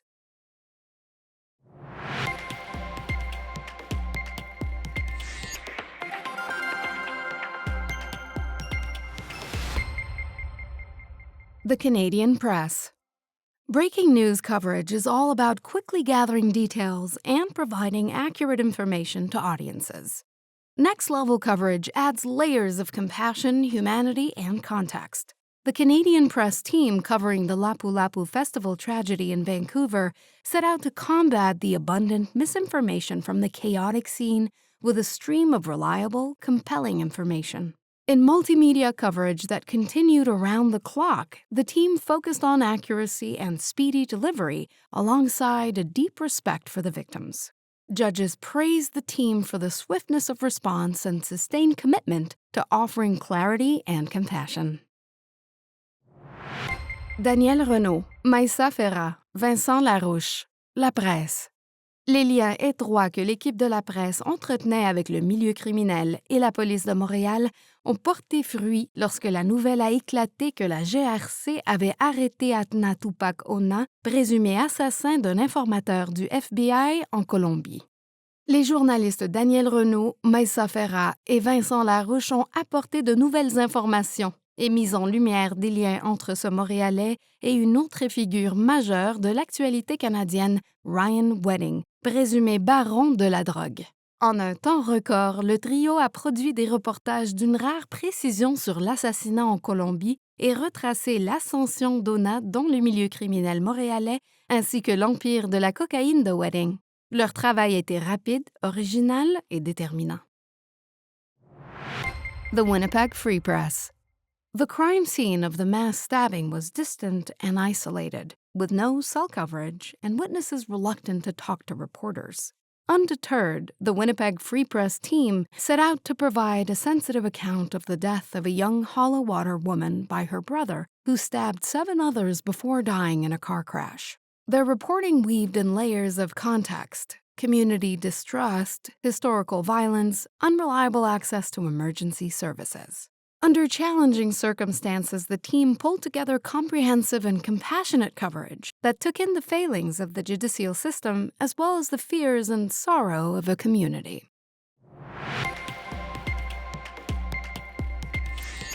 Et le lauréat ou la lauréate est, and the award goes to the Canadian Press.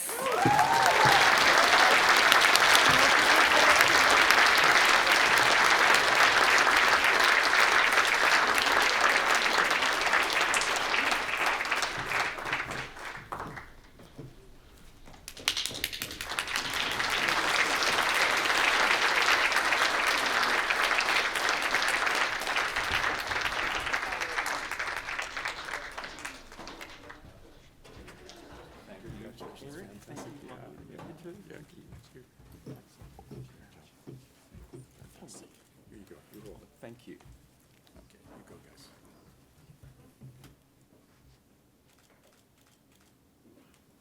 There you go. All right. So my name's Ian Young. I'm the bureau chief in BC for the Canadian Press. It's my privilege. You know, there's a lot of people to thank in a story like this.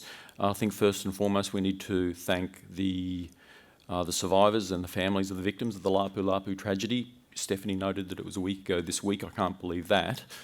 You know, and as Stephanie mentioned, it does take a toll. It takes a toll on reporters, it takes a toll on the Bureau, and I couldn't be prouder of the people like Nono and Chuck behind me. Also Daryl, who mysteriously has not made his way up onto the stage. But the work of the photographers and all of the reporters who are involved. It's a team sport, CP work. You can see the full flood of faces up there who are involved in this story. You know, it's a great honour to work for the Canadian Press. We live in a time of misinformation, as many people have noted. And in the first hours when this story broke, there was a flood of misinformation about what was going on. And I'm really proud of the way that people like Nono and Chuck, Nono literally got out of her pyjamas to go and cover this story. So yeah, I'm just very proud to be accepting this award on their behalf. Thank you.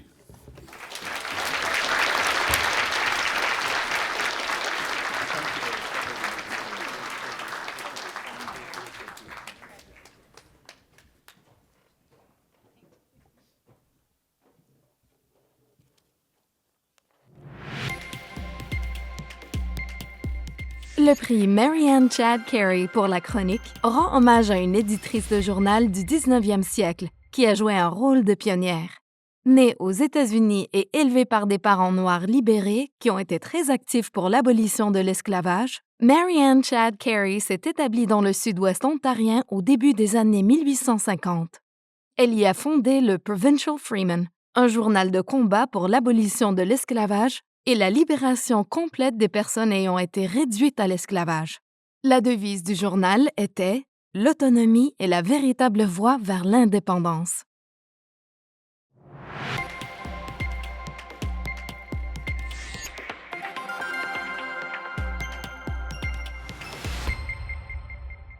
Rima El-Khoury, la presse. Rima El-Khoury a le don de ramener les débats de société controversés au Québec à des faits simples. Dans sa chronique publiée dans la presse qui porte sur les déclarations litigieuses du ministre de l'Immigration du Québec, elle passe ses propos au crible et lui demande des comptes sur ses incohérences. Face à la désinformation galopante, Rima El-Khoury donne la parole à une mère vulnérable, directement touchée par la situation. Son journalisme rigoureux est empreint d'un message d'espoir, car elle dépasse le cadre politique pour mettre l'aspect humain au cœur du débat. Les juges ont déclaré « Rima El-Khoury est une journaliste douée qui maîtrise vraiment l'art de la chronique ». Arno Kopetsky, National Observer. When Conservative leader Pierre Poilievre announced he would not allow journalists to travel with him during the 2025 federal election campaign, the National Observer assigned Arnaud Kopetsky to follow his rallies and cover as many events as possible. He traveled coast to coast, attending 14 rallies and almost twice as many press conferences, speaking to people in the crowds. His dispatches took readers inside the grassroots movement Poilievre was creating. Judges said Kopetsky's engaging writing makes you feel like you're listening to an old friend tell you a political tale as it's unfolding. Negon Sinclair, Winnipeg Free Press. In his columns for the Winnipeg Free Press, Negon Sinclair brings insights and a nuanced perspective on underrepresented issues that touch every Canadian. His column on his conflicted feelings after the death of Pope Francis was deeply moving, but also brought a perspective that needs to be part of the national conversation. The same can be said about his reaction to the announcement that author Thomas King wasn't Indigenous. Judges said Sinclair has the unique ability to add to the conversation by asking questions that stay with the reader and invite reflection long after reading his column.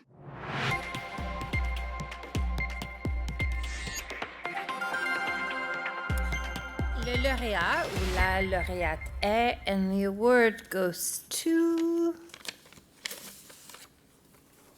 Negon Sinclair, the Winnipeg Free Press.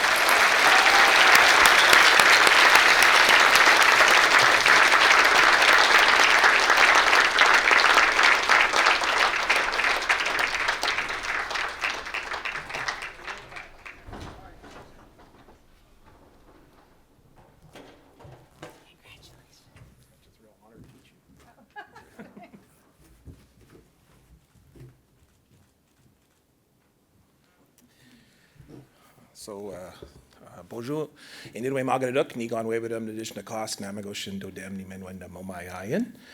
Bonjour, Mishomasak, Nakomasak, Mijanakijik, Iban, Nade, Namiji Nibakwe, Nadonis. I hope that one day it's not just 4 languages up there, but we've got Ojibwe now, so we can add another one there.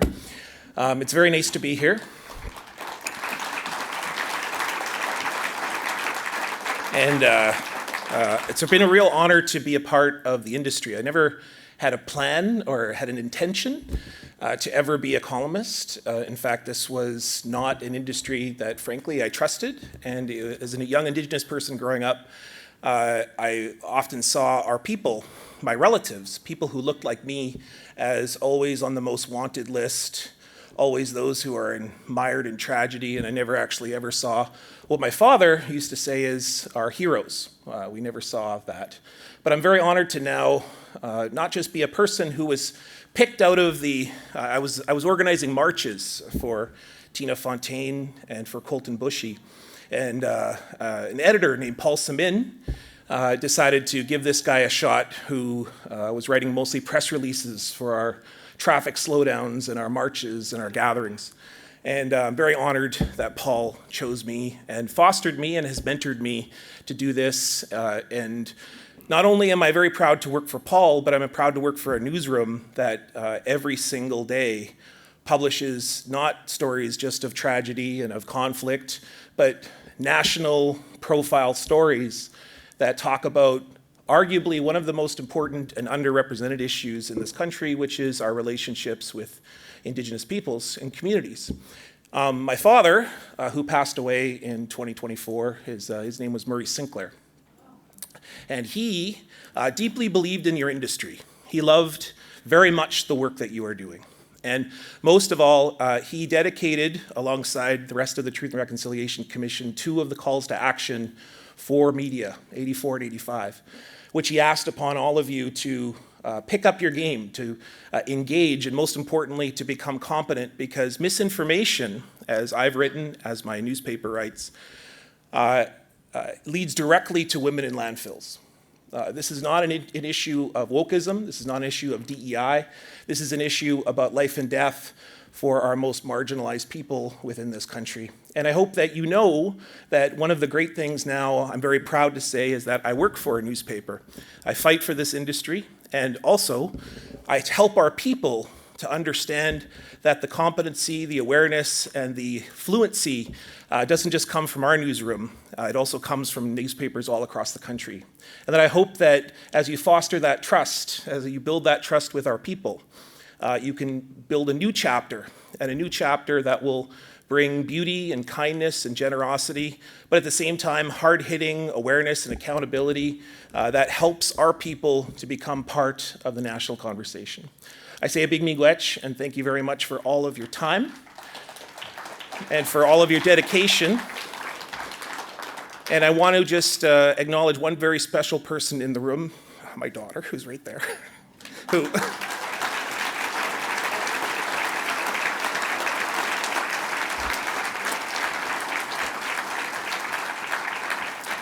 And if you just give me another 15 seconds to talk about Indigenous young people.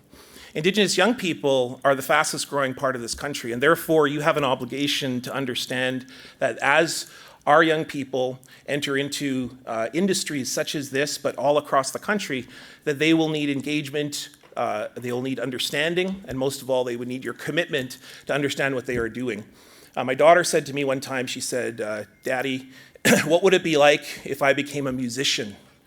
And one of the great things about my father, he spent his whole life fighting colonialism. And during my life, I've spent about half my life fighting colonialism, the other half becoming a grade 9 drama teacher, which is kind of like colonialism, just a different type.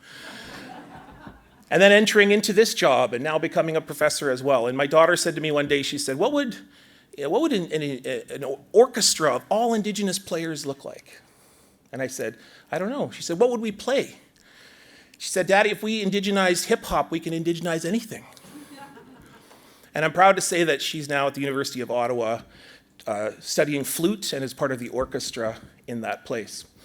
And one of the amazing things about that is that we have now raised a generation of Canadians and Indigenous peoples who are not just aware of each other, who are not just working together, but they're actually dreaming of a future of building a place that actually lives up to the name Kanata, the village. And so I think that's a beautiful thing, and I think you are a very proud and important part of that next step by telling the true stories, by telling accurate stories, by telling stories mostly of hope. So miigwech, thank you very much.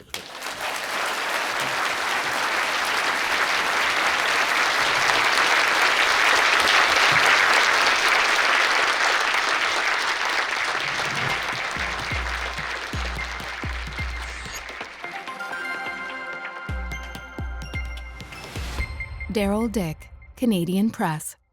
In the aftermath of the Lapu Lapu Festival attack, a community still reeling took to the streets of Vancouver for a vigil honoring the victims on a provincial day of mourning. Candlelight vigils have become a sad staple of tragic events, but Canadian Press photographer Daryl Dick uses the flames to gently illuminate the faces of the mourners and lend a warmth to the image. Judges said the composition and profile angle direct the viewer from glowing face to face, offering a unique and moving alternative to traditional vigil imagery. Greg Locke, The Globe and Mail. The increase in wildfires in Canada means that photographers across the country spent the summer of 2025 capturing images from the devastation. When the wildfires came to Newfoundland in August, photographer Greg Locke, on assignment for the Globe and Mail, found a position high on a ridge overlooking the fire and providing a vantage point for the approach path of the coming air tankers. The result is what judges described as an artistic and striking news image with excellent composition and light, beautiful and well-timed. Martin Tremblay, La Presse. Peu de journalistes ont eu accès à une vaste opération conjointe visant les Hells Angels lors de la traditionnelle première sortie de la saison sur la rive-sud de Montréal, à laquelle ont participé l'Unité de lutte contre le crime organisé de la Sûreté du Québec, la GRC et des agents de police de l'Ontario. Grâce à son accès privilégié, le photographe de La Presse, Martin Tremblay, a pu capturer cette image pleine de tension lors de l'arrestation d'un membre important des Hells Angels. Les juges ont déclaré la composition attire efficacement le regard du spectateur vers les policiers et le visage relevé avec défi du membre des Hells Angels. C'est une image qui raconte une histoire avec force. Le lauréat, ou the award goes to Martin Tremblay, La Presse canadienne.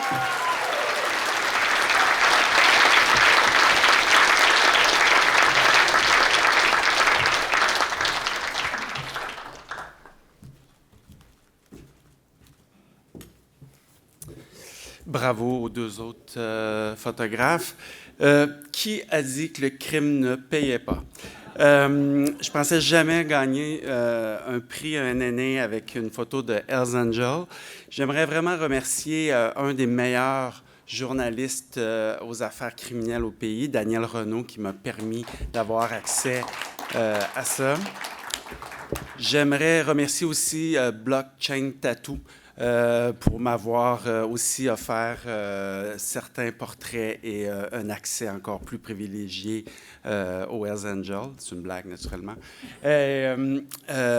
J'aimerais aussi remercier évidemment la presse d'investir énormément en photojournalisme. Nous sommes une grande équipe, on est 15, 16, je crois, et pour le journal et François Cardinal qui croit beaucoup au pouvoir de l'image et aussi au pouvoir de raconter des histoires autrement, dont en photographie. Donc, merci beaucoup.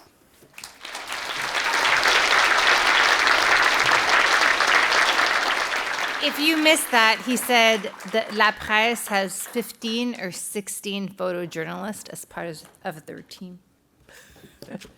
Félicitations. Okay. To present the next award, I'd like to welcome to the stage Paul Salmon. Salmon? Salmon. I don't know why I can't get it. I promise by the end of the evening I will. Salmon. The John Wesley Defoe Award for Politics honors the longtime editor of the Winnipeg Free Press, who is often called the greatest Canadian journalist of his time. During his 43 years as editor, the Free Press was considered one of the great newspapers of the world, and John Defoe's writing was required reading in the corridors of power. This award is sponsored by Ron Stern.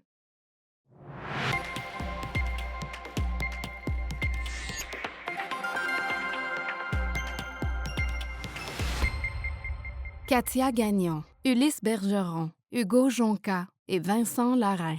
La presse. L'enquête en plusieurs volets menée par la presse sur le scandale qui a secoué la SAC, la Société d'assurance automobile du Québec, visait à créer un impact. Les reporters Katia Gagnon, Ulysse Bergeron, Hugo Jonca et Vincent Larrain ont mis en lumière le rôle joué par Carl Malenfant dans l'échec de la transformation numérique de la SAC, un fiasco qui a coûté $1 milliard. Ils ont réussi à obtenir une interview exceptionnelle de 4 heures avec Carl Malenfant, se sont procuré une vidéo interne qui laissait présager le catastrophe et ont révélé en exclusivité que Carl Malenfant avait déjà été licencié par Hydro-Québec. À la commission Gala, on a consigné ces contradictions sous serment et mis au jour des documents d'appel d'offres confidentielles. Les répercussions ne se sont pas fait entendre. Le ministre a démissionné et l'Unité de lutte contre la corruption du Québec a ouvert une enquête. Les juges l'ont qualifié de travail journalistique politique exceptionnel.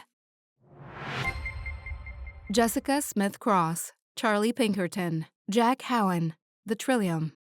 For much of the fall session at Queen's Park, question period was fueled by investigative reporting from The Trillium. With an unwavering focus on power and influence in Ontario politics, Jessica Smith-Cross, Charlie Pinkerton, and Jack Howen exposed alleged back-channel pay-to-play deals outside lobbying oversight. They revealed how consultants fundraise for party leadership while influencing public contracts and ministerial zoning exceptions. They used FOI requests, court documents, public databases, and interviews to trace opaque connections between private consultants, party leaders, and beneficiaries of policy decisions. Judges praised the team's unwavering tenacity in pursuit of government transparency. Carrie Tate, The Globe and Mail. Over the past year, Carrie Tate of The Globe and Mail has pulled at threads to uncloak decisions by Alberta Premier Danielle Smith and her United Conservative Party to privatize healthcare. She produced more than a dozen scoops on the province's procurement controversies, driving coverage of an issue dominating Alberta politics. Her coverage has forced the UCP and its leaders to account for the lack of transparency in plans for a parallel medical system. Judges praised Tate's skill in gaining sources' trust and her courage amid lawsuits and online harassment, saying her work exemplifies why journalism is a public good.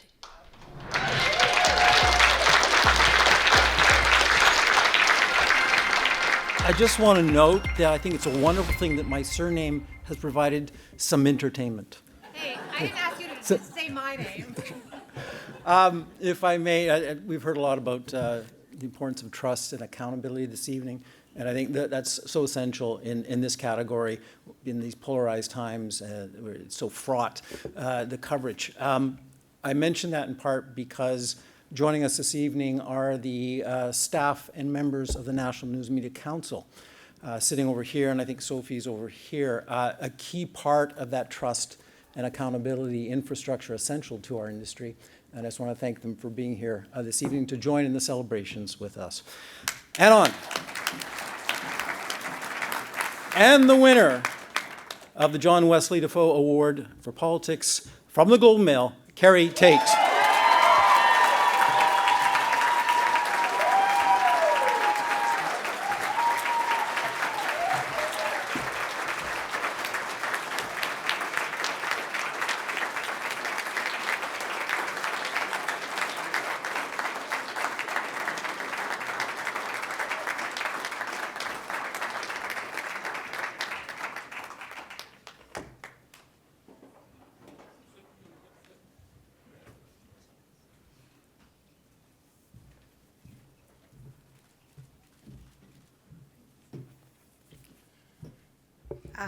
I would like to start by thanking Shannon Proudfoot's editor, Micah. And I used to view getting to be the person to ask premiers and prime ministers and mayors questions as a privilege. And I have changed my views on that substantially. It is a privilege to be assigned to do that, but it is our duty and our right to ask those questions.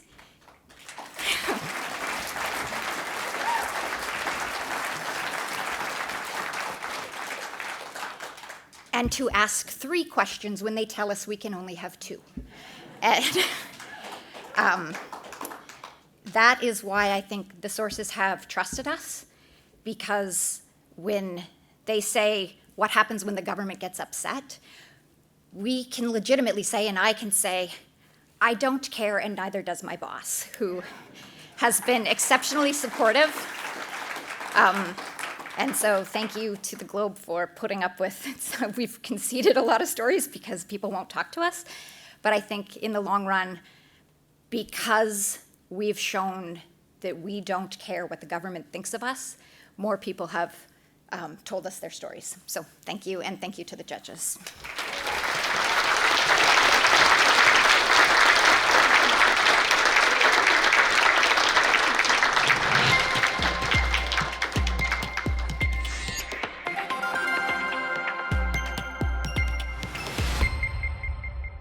Emily Donaldson, The Globe and Mail. Emily Donaldson takes a unique approach to her Globe and Mail profile of British nature writer Robert Macfarlane, delivering a piece that effectively doubles as a profile of the landscapes he chronicled. The piece draws the reader in with a lyrical tone, using embedded images and brief side explanations that add context without interrupting the narrative flow. The judges said the article is thoughtful and immersive, offering a form of literary journalism that continues to resonate long after the reading is finished. Sarah Krischel, The Tyee.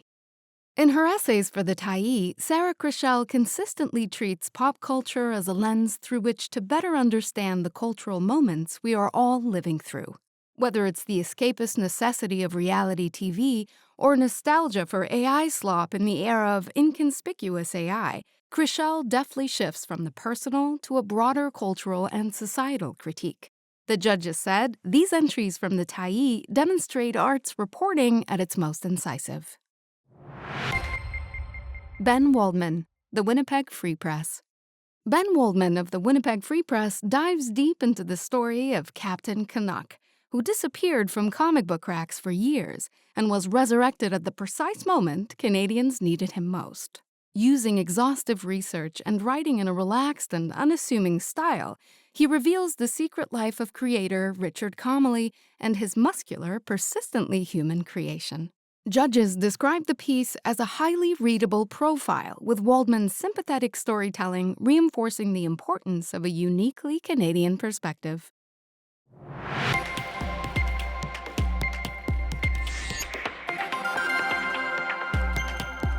Le lauréat ou la lauréate est, and the award goes to Sarah Krischel, the Tyee.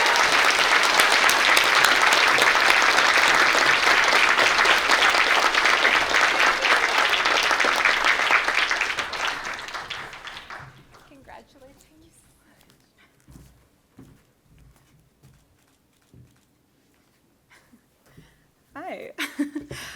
Wow, thank you so much to the judges, and congratulations to my fellow nominees.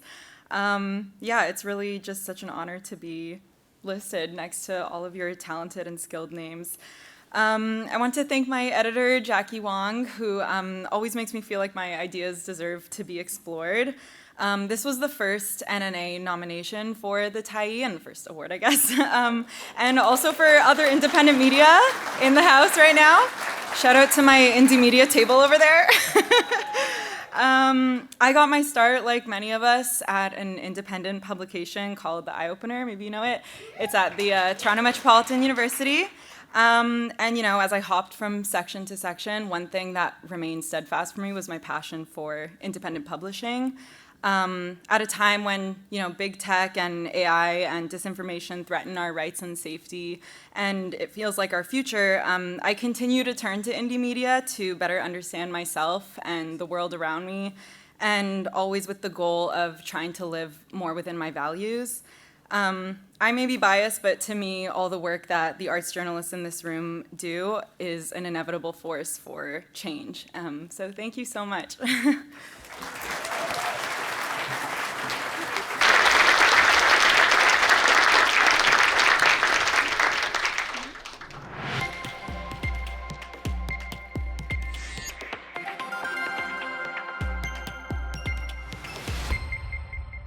Jeremy Aegis, The Globe and Mail. To map the resurgence of measles, the Globe and Mail's Jeremy Aegis combined animated data visualization, maps, and photography to create a sense of urgency around the outbreak and deepen the story's impact. Era of the Shoebox is Over uses 3D modeling and a scroll-driven interactive to show readers how building codes and zoning affect housing affordability. Margaret Atwood's Toronto is a dynamic interactive built around a creative map of locations that shaped Atwood's work. Judges said Aegis gives readers an immersive experience rooted in expert storytelling on subjects difficult to convey through text alone. Magdalene Boutros, Cédric Gagnon, Catherine Bombardier, Le Devoir. À l'occasion du 2e anniversaire du conflit à Gaza, les journalistes du Devoir ont souhaité faire découvrir à leurs lecteurs la réalité du quotidien sur les lieux. Plutôt que de s'en tenir à un reportage textuel classique, la reporter Magdalene Boutros, le graphiste Cédric Gagnon et la développeuse Catherine Bombardier ont combiné texte, photographie, audio et narration visuelle pour plonger les lecteurs dans leur reportage multimédia à la première personne intitulé « Je m'appelle Heba Bachir ». Les lecteurs ont été profondément touchés par le récit de l'expérience personnelle d'Heba. Les juges ont déclaré « Cet article montre à quel point un journalisme multimédia bien pensé peut rapprocher les conflits mondiaux des lecteurs. » Nathan Pila, Toronto Star. After a fatal wrong-way police pursuit on one of the country's busiest highways, the Toronto Star's Nathan Pila integrated dashcam footage, dispatch audio, and animated mapping to deliver a precise, unflinching account of a chain of decisions with deadly consequences. In Rising Risk, he transforms complex, undercommunicated data into a clear, immediate portrait of climate risk. and his hand-drawn illustrations and playful interactives invite readers into 26 ways to make Toronto better. Judges described Pila as a storyteller who reimagines what digital storytelling can do, not just in service of journalism, but as journalism itself.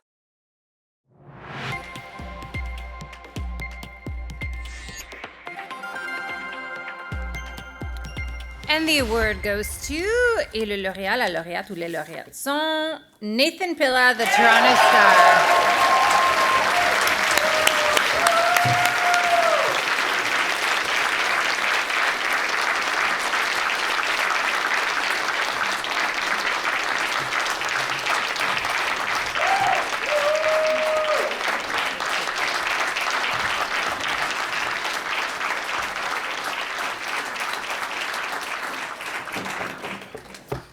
Wow, that's overwhelming. Thank you so much. I'm going to be reading my speech off my phone today, so that's how you know it's good.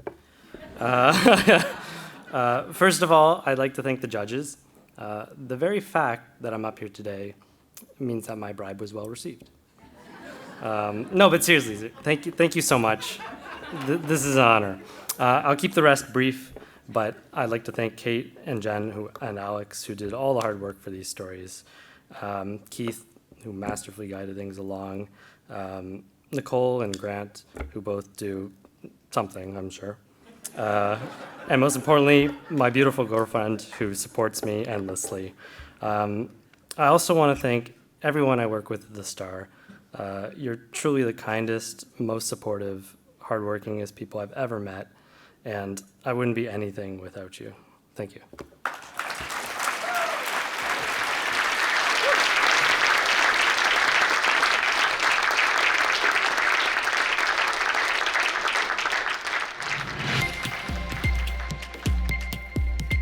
The George Brown Award for Investigations pays tribute to the founder of the Globe, who made it his mission to demand that governments apply both fairness and compliance with constitutional principles.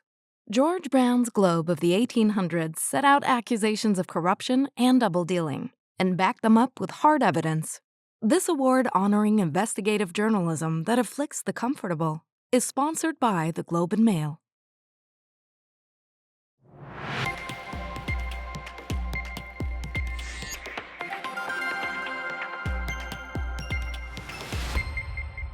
Leah Bortz-Cooperman, The Narwhal. Sometimes danger lurks just below the surface. Literally. Reporter Leah Bortz-Cooperman spent months with the narwhal uncovering a toxic legacy of contamination at CFB Moose Jaw in Saskatchewan and other Canadian Forces bases. She analyzed volumes of data and spoke with base employees suffering from neurological conditions, cancer, and other illnesses.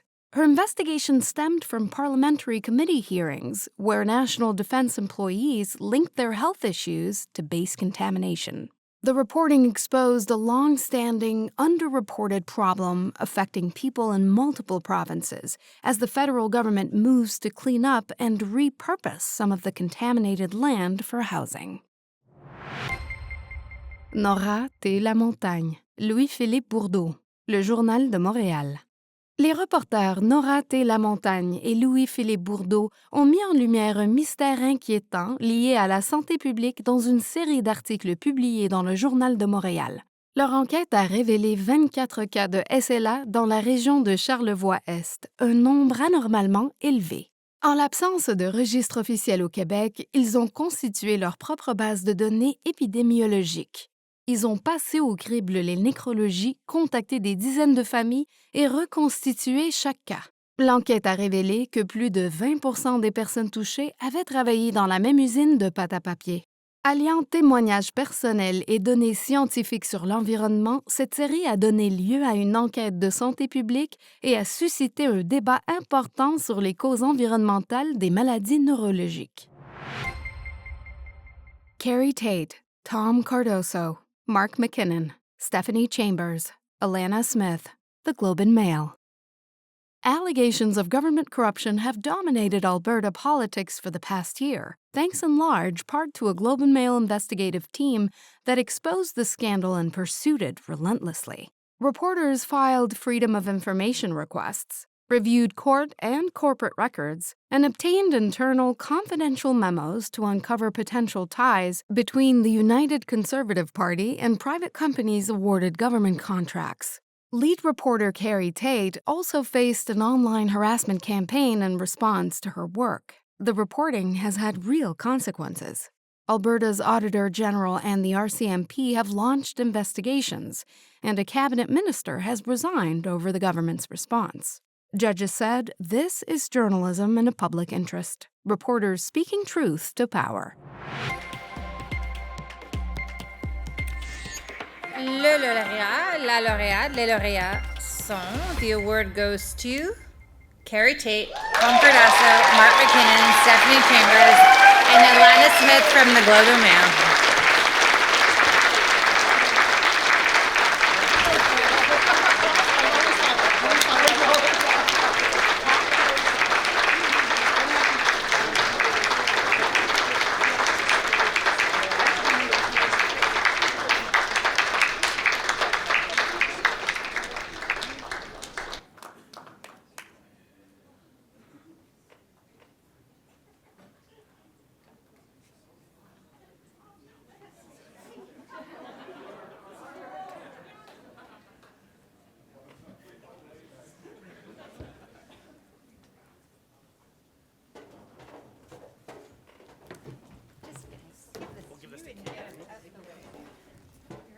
You hold.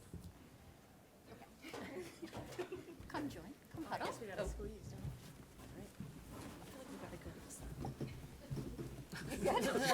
Mark's up there too. Yeah. All the marks. All the marks, that's right.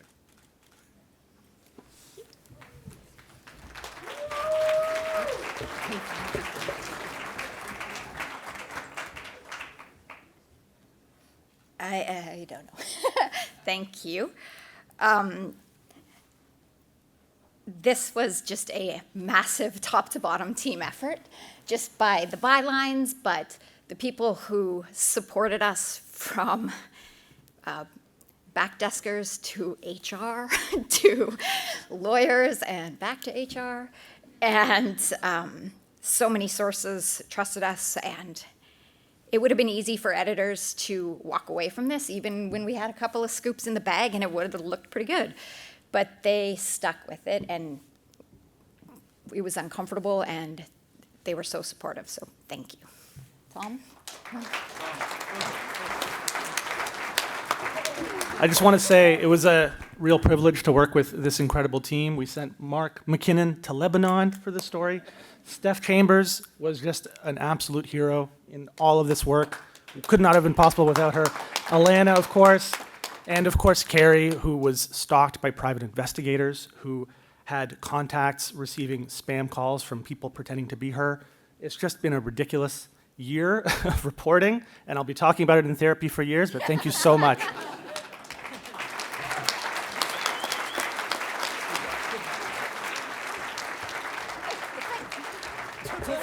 Don't forget the video.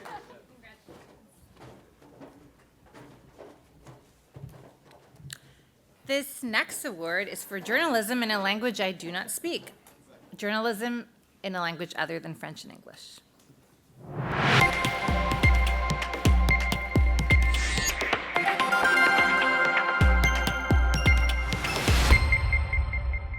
Debbie Chen, Marcel Tong, Norman Sin, Sing Tao.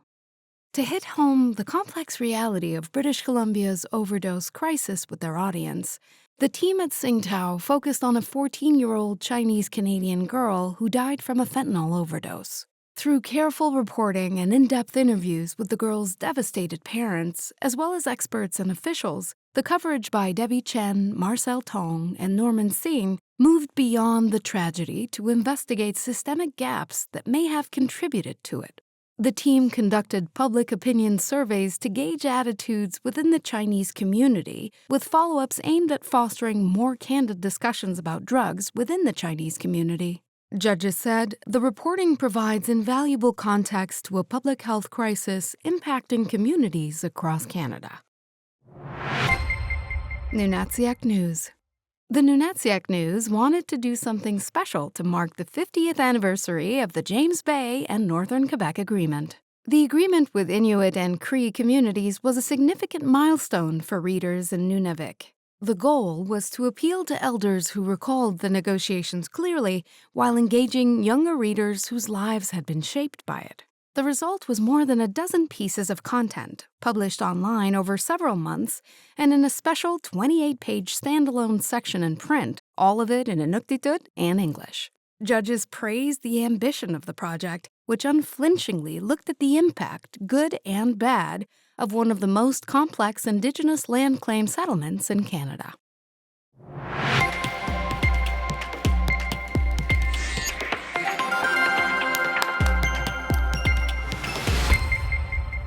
Les lauréats, the award goes to, les lauréats sont NNA-CCJ News. Congratulations.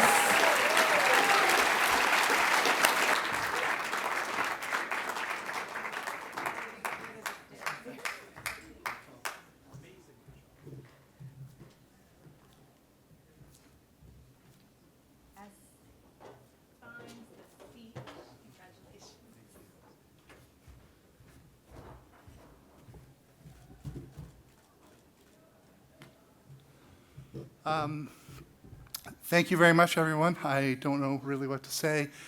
As you can see by the pictures, it was a wonderful team effort that we put together. If you could give me a moment to indulge me a moment to read the names of the folks who were involved. Myself, our publisher, Julia Roberts, Taylor Roberts, our project manager, Gina Brown, Cedric Gallant, Elizabeth Pierce, Connor Muir, Gord Howard, Randy Beers, Jeff Pelche, Artie Sarkisian, Apataka Translations, Kira Darward, and Krista Clausen. I hope we didn't miss anybody. That's a big project for a small newsroom. At the same time, we were doing our regular weekly publication. So to do a big, ambitious project like that was important to us. We wanted to mark the 50th anniversary of the James Bay and Northern Quebec Agreement with a special project, but we wanted to go more than just reciting the historical facts, looking back 50 years. We tried to explain it. We needed to pay tribute to what had happened 50 years ago, but we needed to explain it to readers today who it was ancient history to people who are my age. So we wanted to look forward and look at what the legacy of the agreement is for young people, artists, and business going forward. I wanted to pay tribute to Sing Tao. This is the third year we've been here with Sing Tao in this same category. And after seeing the description of what Sing Tao did, I'm surprised to be standing here, and I'm happy to be here. But it's wonderful rivalry to have with Sing Tao. I wish I could read the work that they had done, and I think that it's wonderful that the National Newspaper Awards have given a space for journalism that's done in Chinese and in Inuktitut, and I hope as this category grows, we'll see more languages other than English and French, and there'll be more than just two of us in this category going forward. Thank you very much. Merci. Kayanamit.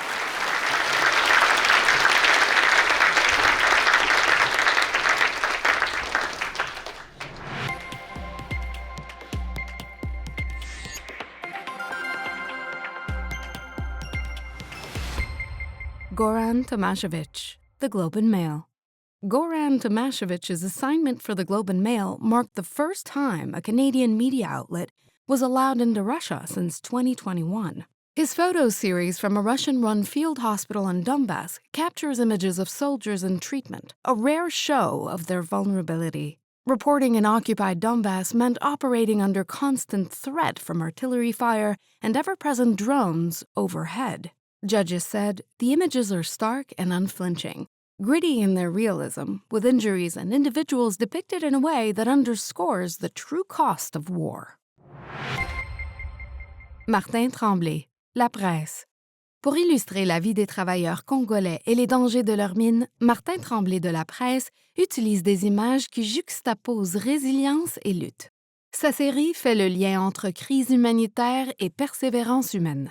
Il montre le paradoxe de la République démocratique du Congo, un sous-sol riche en minerais indispensables à l'industrie technologique mondiale, mais une population qui compte parmi les plus pauvres au monde, travaillant dans des conditions dangereuses dans les mines et les zones contrôlées par les rebelles.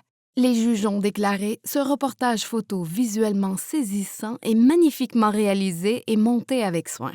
Il rend compte de la résilience et des difficultés. Chris Young, The Canadian Press. In From Moss Park with Love, Canadian Press photographer Chris Young sets out to document the human side of a safe consumption site at the epicenter of Toronto's opioid crisis. He made multiple visits to the site to better understand its significance to clients and the community. Using black and white photography, Young quietly draws us into the facility and its surroundings, creating a powerful connection between the viewer and the subjects with intimacy and respect.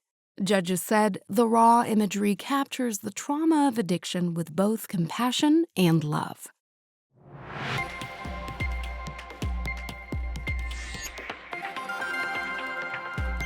And the award goes to, et le lauréat est Chris Young, The Canadian Press.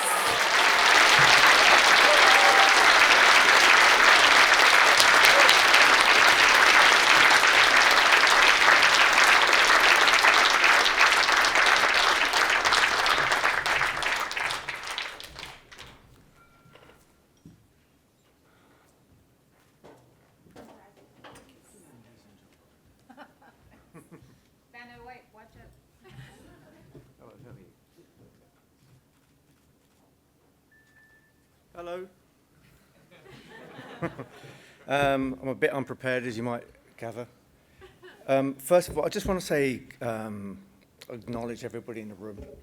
You guys are all amazing and you're producing exceptional work in very challenging times. And I genuinely feel very privileged to be in your company, so thank you very much for that. I also want to give massive thanks to my colleagues at the Canadian Press over there. Again, exceptional people who gave me the oxygen and the time to go and pursue this, and I'm very, very grateful, so thank you very much for that as well. And finally, I'd really want to say thank you to people who might not hear this, but it's the people from Moss Park. There are some truly, truly wonderful, exceptional, just brave human beings there, and I'm very, very grateful for their trust in me. And I just generally want to say that being in their company and sharing their experiences has made me want to be a better human being as well. So there we go. Thank you.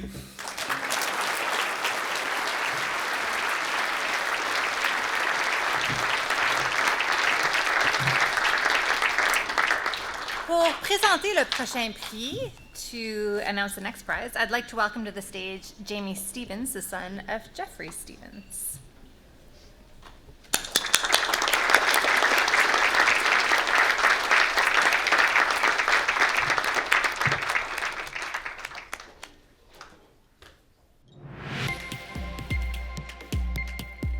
The Jeffrey Stevens Award for Sustained News Coverage celebrates his more than 6 decades of political reporting and commentary. Known for quality, fact-based journalism that played an essential role in Canada's democracy, Stevens worked his way to managing editor of the Globe and Mail and was proudly responsible for appointing the Globe's first female foreign correspondent. He later served as managing editor of Maclean's magazine.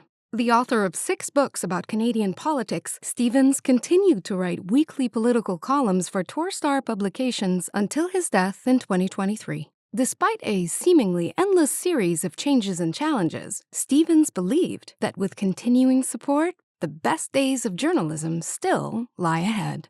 This award is sponsored by the family and friends of Jeffrey Stevens.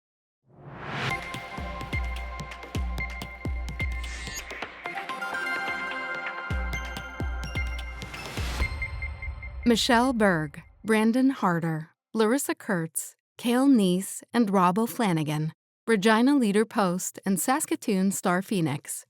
In 2025, wildfires raged across the prairies. A team from Regina Leader Post and Saskatoon Star Phoenix took readers to the burn lines. Reporter Brandon Harder and photographer Cale Neese went to Wahakwen, where residents refused to leave so they could try to save their community. Larissa Kurtz told readers about a family who watched via security camera as their beachfront home burned. Rob O'Flanagan went to Smeaton to write about life at the fire line. Michelle Berg used words and photos to tell the stories of Indigenous evacuees in Batoche. Judges said the team delivered in-depth, continuous coverage of the disaster and told with compassion the life-changing saga of the people who had suffered fires before and will likely battle them again. Toronto Star Team. When the Blue Jays landed in the postseason, the Toronto Star had already spent months planning for expansive coverage that would approach the playoff run with the prolonged intensity of major breaking news. Anchored by columnist Rosie DiMano's spirited prose and authoritative reporting from Gregory Chisholm and Mike Wilner, editors, photojournalists, designers, and reporters from across the newsroom contributed to deliver energetic coverage online, in the paper, on podcasts, and in live blogs. The hardest stories to cover in a sustained way are the ones being covered by the world, said the judges. The Star stood out by delivering exceptional, sweeping coverage that treated the run like an urgent and beloved civic story. Nathan Vanderklip, Alana Smith, Grant Robertson, and Kelly Grant, The Globe and Mail. How is it that Canada, a country that had officially eliminated measles, found itself at the heart of a new epidemiological crisis in 2025? A Globe and Mail team, foreign correspondent Nathan Vanderklip, health reporters Kelly Grant and Alana Smith, investigative reporter Grant Robertson, set out to answer that question. Using on-the-ground fieldwork, forensic data analysis, and interviews with dozens of sources, they uncovered hidden government documents, exposed policy failures and political interference, and revealed systemic weaknesses in public health surveillance. The judges said the series exemplifies public service journalism at its best, informing citizens, holding power to account, and contributing to the protection of public health.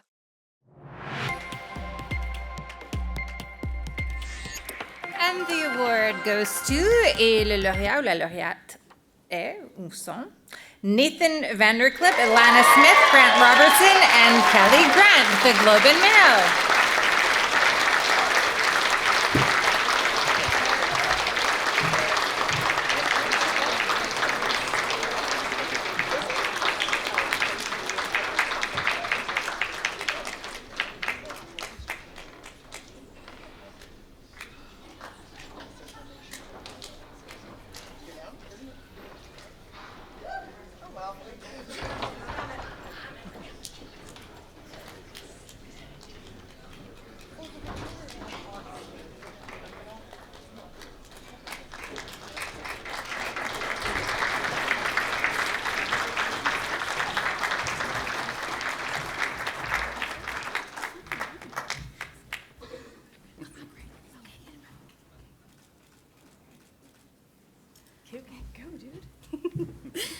They forced me to do this, by the way. All three of them, they said, you have to go up there, so that's why I'm here. I wanted to thank the judges so much. This is a great honor for us, and super excited to be in a category with so many incredible nominees, so congratulations to them. This reporting took us literally all over the place. Thailand for Nathan, which is kind of crazy, Texas, into rural pockets of Ontario and Alberta. We talked a lot about politics in our reporting. We talked a lot about how it made this crazy comeback. I remember this time last year, I was like, how bad could it really get? It's just measles, right? And of course, that proved me very wrong. It got very, very bad. And so it's been a privilege to report on that as a team. And we've learned a lot. And unfortunately, measles really opens the door for basically a whole slew of other really, really vaccine-preventable diseases to come back. And so I think a lot of this work just kind of is the starting point, and then we may see what happens after this. So Grateful for this health team, grateful for our editor, Caroline Alfonso, Rachel Gisa, Angela Pacenza, wherever you are, there you are. And thanks for following health news. It's really important. And get vaccinated, I guess.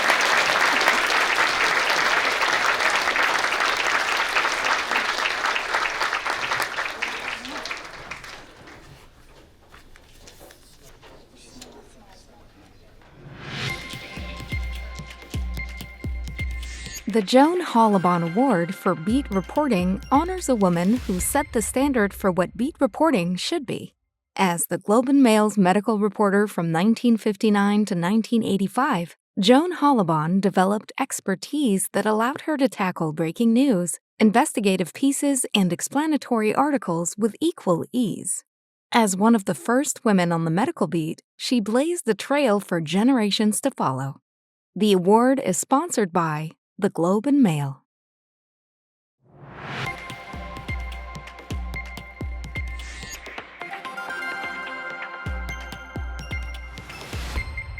Jacques Gallant, Toronto Star.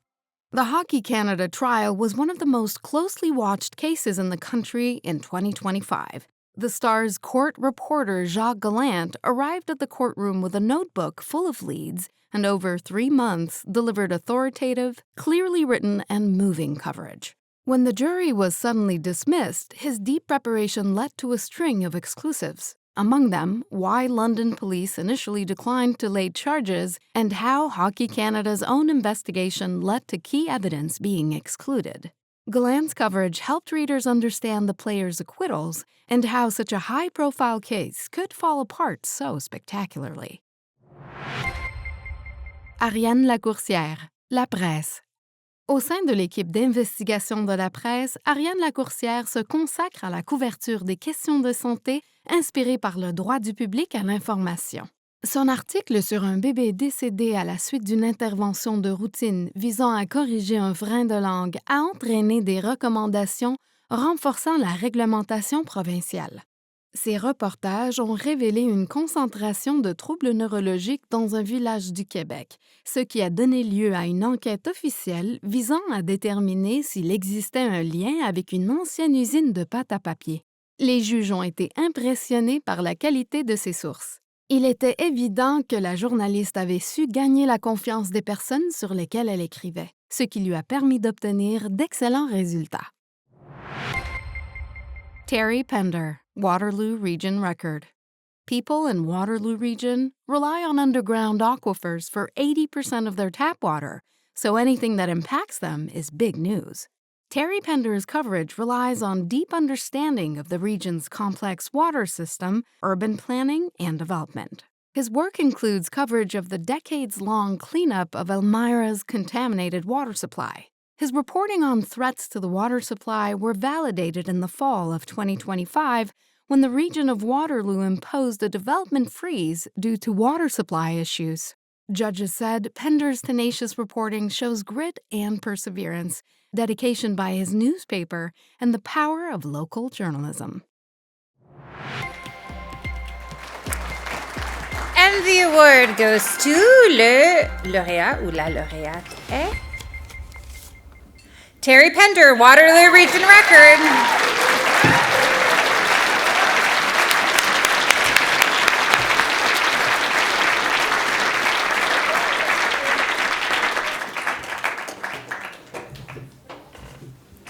Congratulations. Thank you so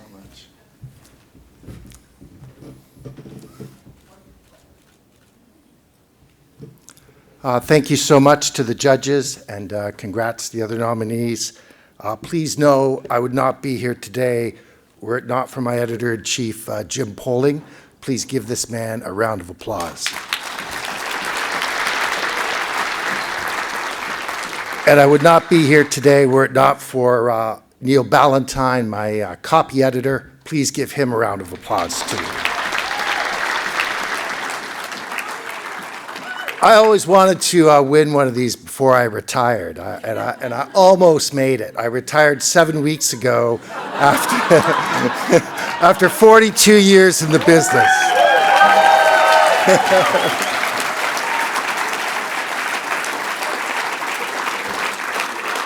Thank you very much for that. And I'm here with Kennedy Gordon in the back, who won an award tonight. We started out a long time ago at the Sudbury Star together. Great to see you here, Kennedy. That's just awesome. And great to see another Sudbury Star alumnus nominated as well. Thank you all. I will not forget this.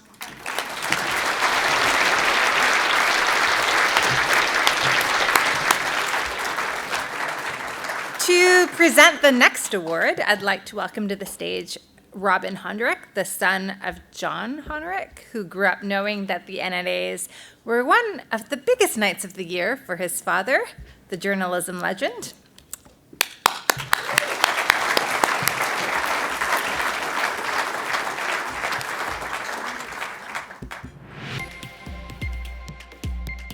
The John Hondrick Award for Project of the Year pays tribute to a man who had an outstanding career at the Toronto Star as a reporter, foreign correspondent, editor, publisher, and chair of the board. John Hondrick was a lifelong advocate for excellence and integrity in journalism, and newspapers' important role in preserving a healthy democracy. As publisher, he advocated for critical public issues such as national unity, youth unemployment, racial diversity, healthcare, and the promotion of literacy. He also personally sponsored education for journalists in Africa. This award is sponsored by the Hondrick family.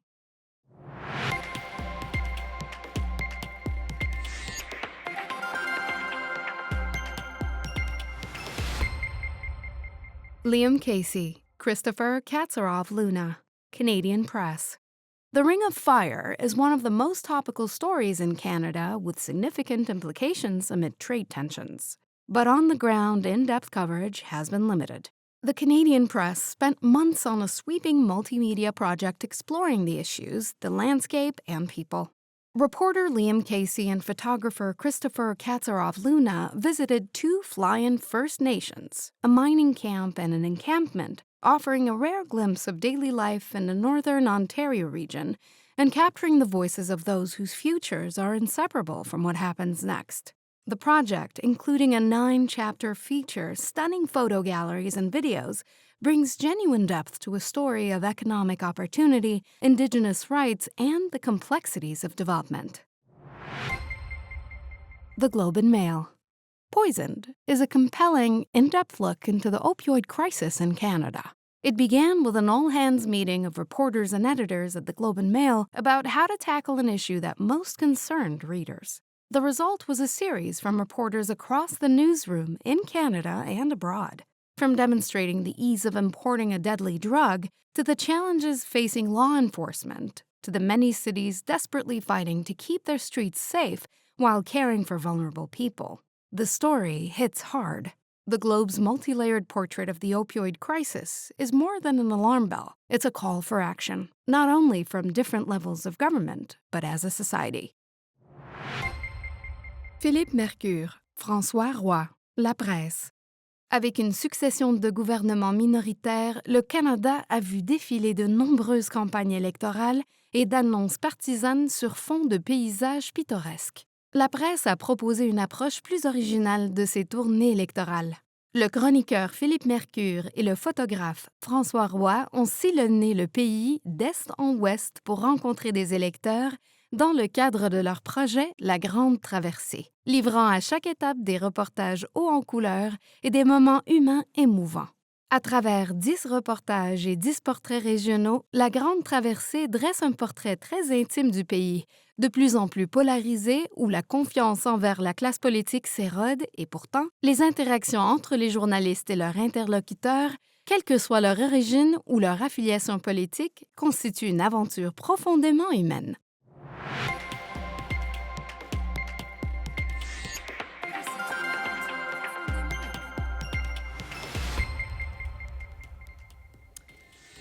And the award goes to, et les lauréats sont, Liam Casey and Christopher Katsaroff Luna, the Canadian Press.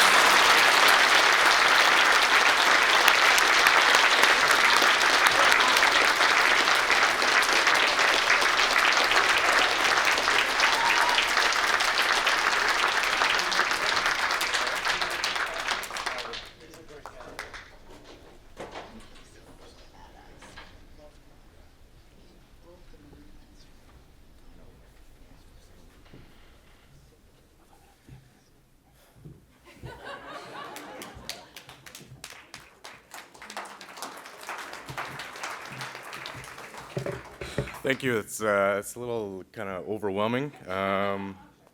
It's a real honor to be here, especially to be with the Globe and La Presse. I feel a bit of an imposter syndrome right now. But thank you so much. We had a goal to get to the Ring of Fire, the actual Ring of Fire. Everybody's been talking about it, from Mark Carney to Doug Ford. Carney has not been there. Doug Ford has also not been there. You may have heard he is terrified of flying.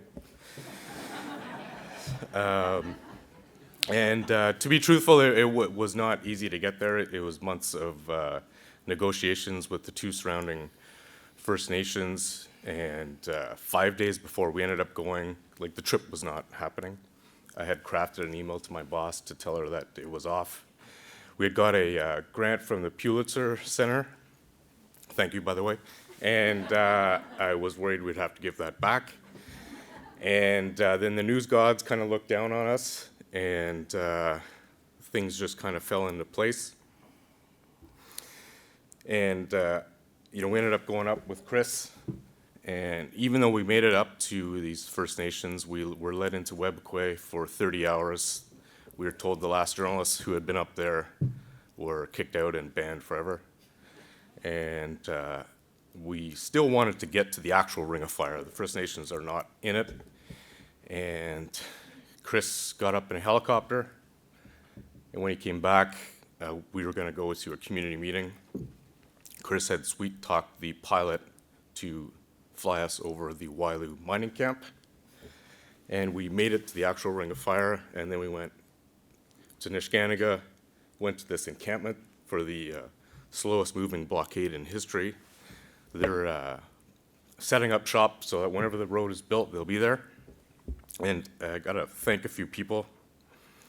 MD, my boss, thank you so much. She took, read Danielle Smith for everybody. She took about 10,000 words and cut it down a little bit and made it sing. To Editor-in-Chief Andrea Bailey, thank you so much for the opportunity. That's all I ever really wanted. To Webquay and Nishkanaga leadership and the community members, thank you so much for welcoming us in. And I'm a daily reporter. I cover Doug Ford. I left in the middle of a session when news was coming fast and quick, and my colleague Allison Jones had to pick up the slack while I was working for several months on this project. And the last person I want to thank is my wife Shannon. Thanks for putting up with me and for putting up with journalism. You want to say something? Sure, yeah. Just a few words. I don't have anything scripted, so I'm going to keep this really, really short. Again, thanks to CP. Specifically, though, the photo department. I think the mentorship that I've had from Frank, Daryl, Chris Young, Megan, and now Rod, they're the best at what they do. That's not to say that the folks at La Presse and the Devoir and the Toronto Star and the Globe, of course, I'm surrounded by great photographers and great photo departments.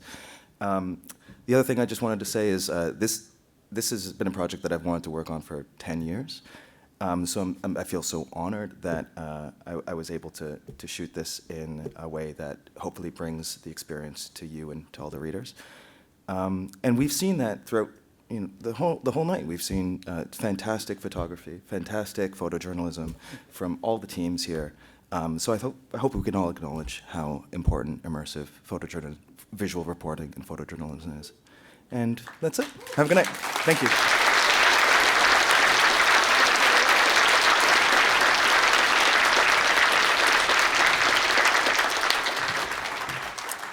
OK, nous y sommes quasiment, presque. We're almost there, folks. To present the last two awards of the evening, I'd like to bring back to this stage, Paul. I'm not even going to try saying it. Et puis François Cardinal.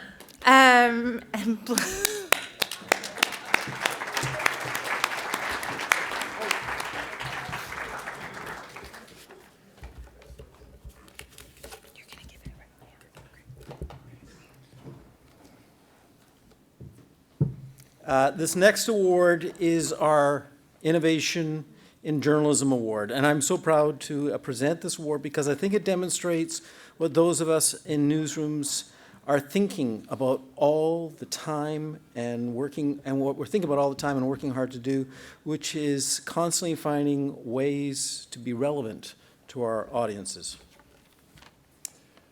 Le prochain prix est notre nouveau prix de l'innovation en journalisme, un prix qui me rend bien fier, content de le présenter, étant donné l'impression qu'on a tous d'avoir à se réinventer chaque année.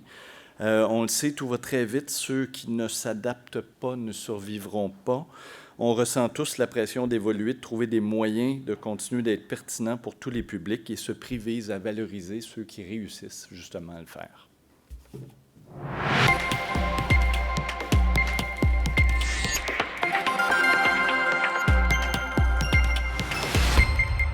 Cody Gault and Lucas Timmins, Toronto Star. The Toronto Star's automated writing results tool stemmed from a challenge to better serve the audience. Could they scale election night results coverage to all 343 federal ridings in real time?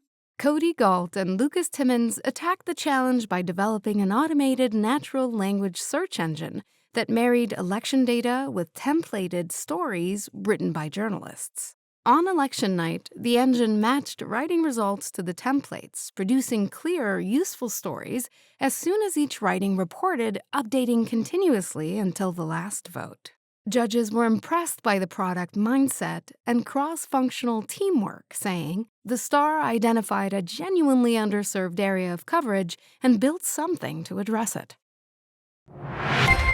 Taproot Edmonton.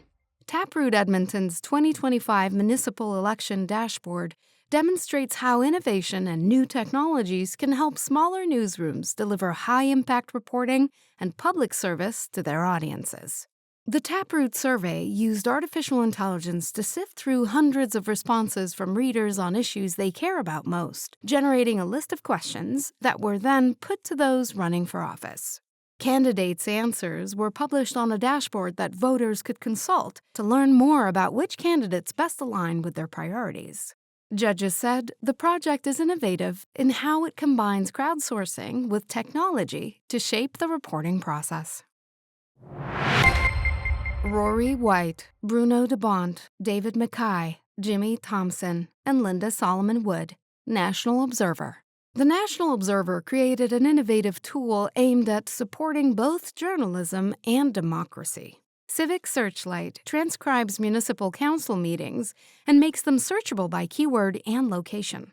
The tool, which draws from a database of meeting transcripts from 550 municipalities across Canada, expands the capacity of newsrooms to report on local government, whether tracking an issue over time or across municipalities.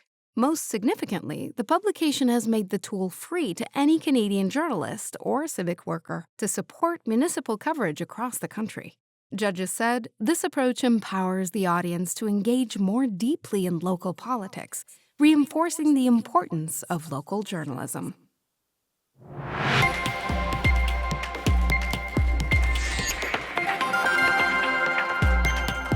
And the award for the innovation in journalism, le lauréat, ou la lauréate, go ahead, Paul, goes to Cody and Lucas from the Toronto Star.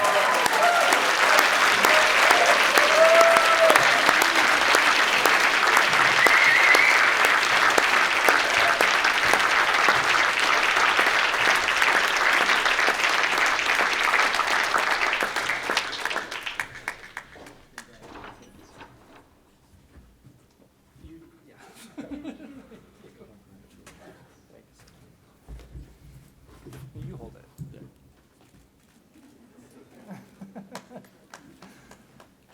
Sure. Thank you. This is really cool. I think it's really great that we have an innovation award now.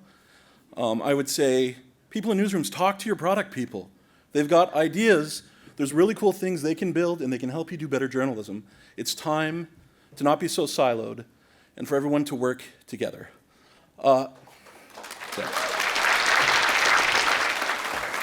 I want to say congratulations to the other nominees too, especially David and Karen Unland, who both managed to hire me at one point during my career. It was an honor to be nominated with both of you. And I want to thank the Toronto Star for having the guts and for being willing to give us the runway to try new things. It's really great to see a media organization do that. Thank you. Just very quickly, thank you, Christine, who edited this. She's in the room. Thank you so much. Thank you, Grant, who made this possible. He also hired me as an intern a long time ago when I had hair. Doug Cudmore, who let this run in his section. That was a huge leap of faith. Nicole McIntyre, our fearless leader. I also want to thank Ammo for putting on this show. Thanks, Ammo. I want to thank all of you for being here. It's truly an honor for me to be among you. And I want to thank my cats, Harriet and Greta. Thank you.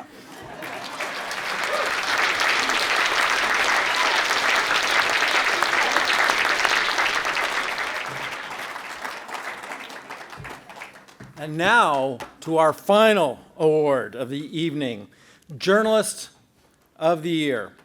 We created this award in 2015 because some journalism is so extraordinary that it deserves just a little bit of extra recognition. And to select the Journalist of the Year, we convene a separate panel of judges, including former NNA winners, to review the winning entries from all categories. Our judges this year were last year's Journalist of the Year, Aaron Beswick, along with Alison Uncles and Michelle Richardson, both veteran journalists whose teams have won NNAs over the years. Et maintenant, notre tout dernier prix de la soirée, journaliste de l'année. On a créé ce prix-là en 2015 parce que certaines œuvres journalistiques sont extraordinaires et donc que leur auteur mérite un honneur supplémentaire. Pour désigner chaque année le ou la journaliste de l'année, on réunit un comité spécial de juges, incluant des anciens lauréats du concours, pour examiner les candidatures gagnantes dans toutes les catégories. Nos juges cette année étaient le journaliste de l'année de l'an dernier, Aaron Beswick, ainsi qu'Alison Uncles et Michelle Richardson. And I think we just go to this now, right? I think so. Yeah. There's no screen thing? No. We're good to go? And the final award, the award for the Journalist of the Year, the award that has no fancy screeny things. Carrie Tate from the Globe and Mail.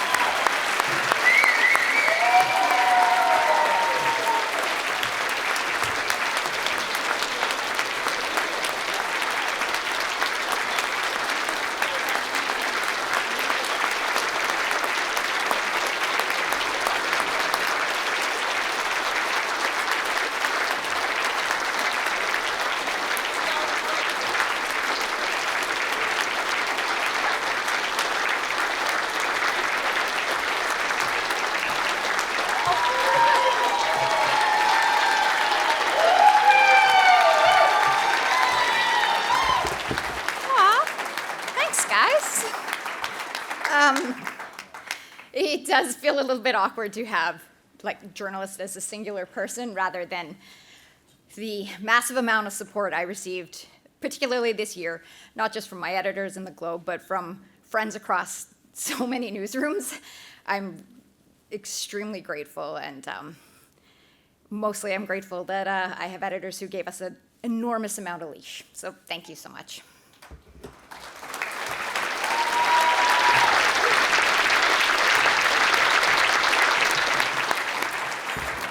Merci, François, and thank you, Paul, and congratulations, Carrie. I do not want to get in the way of a room full of journalists and the bar, mais quelques mots de conclusion avant qu'on continue de faire la fête.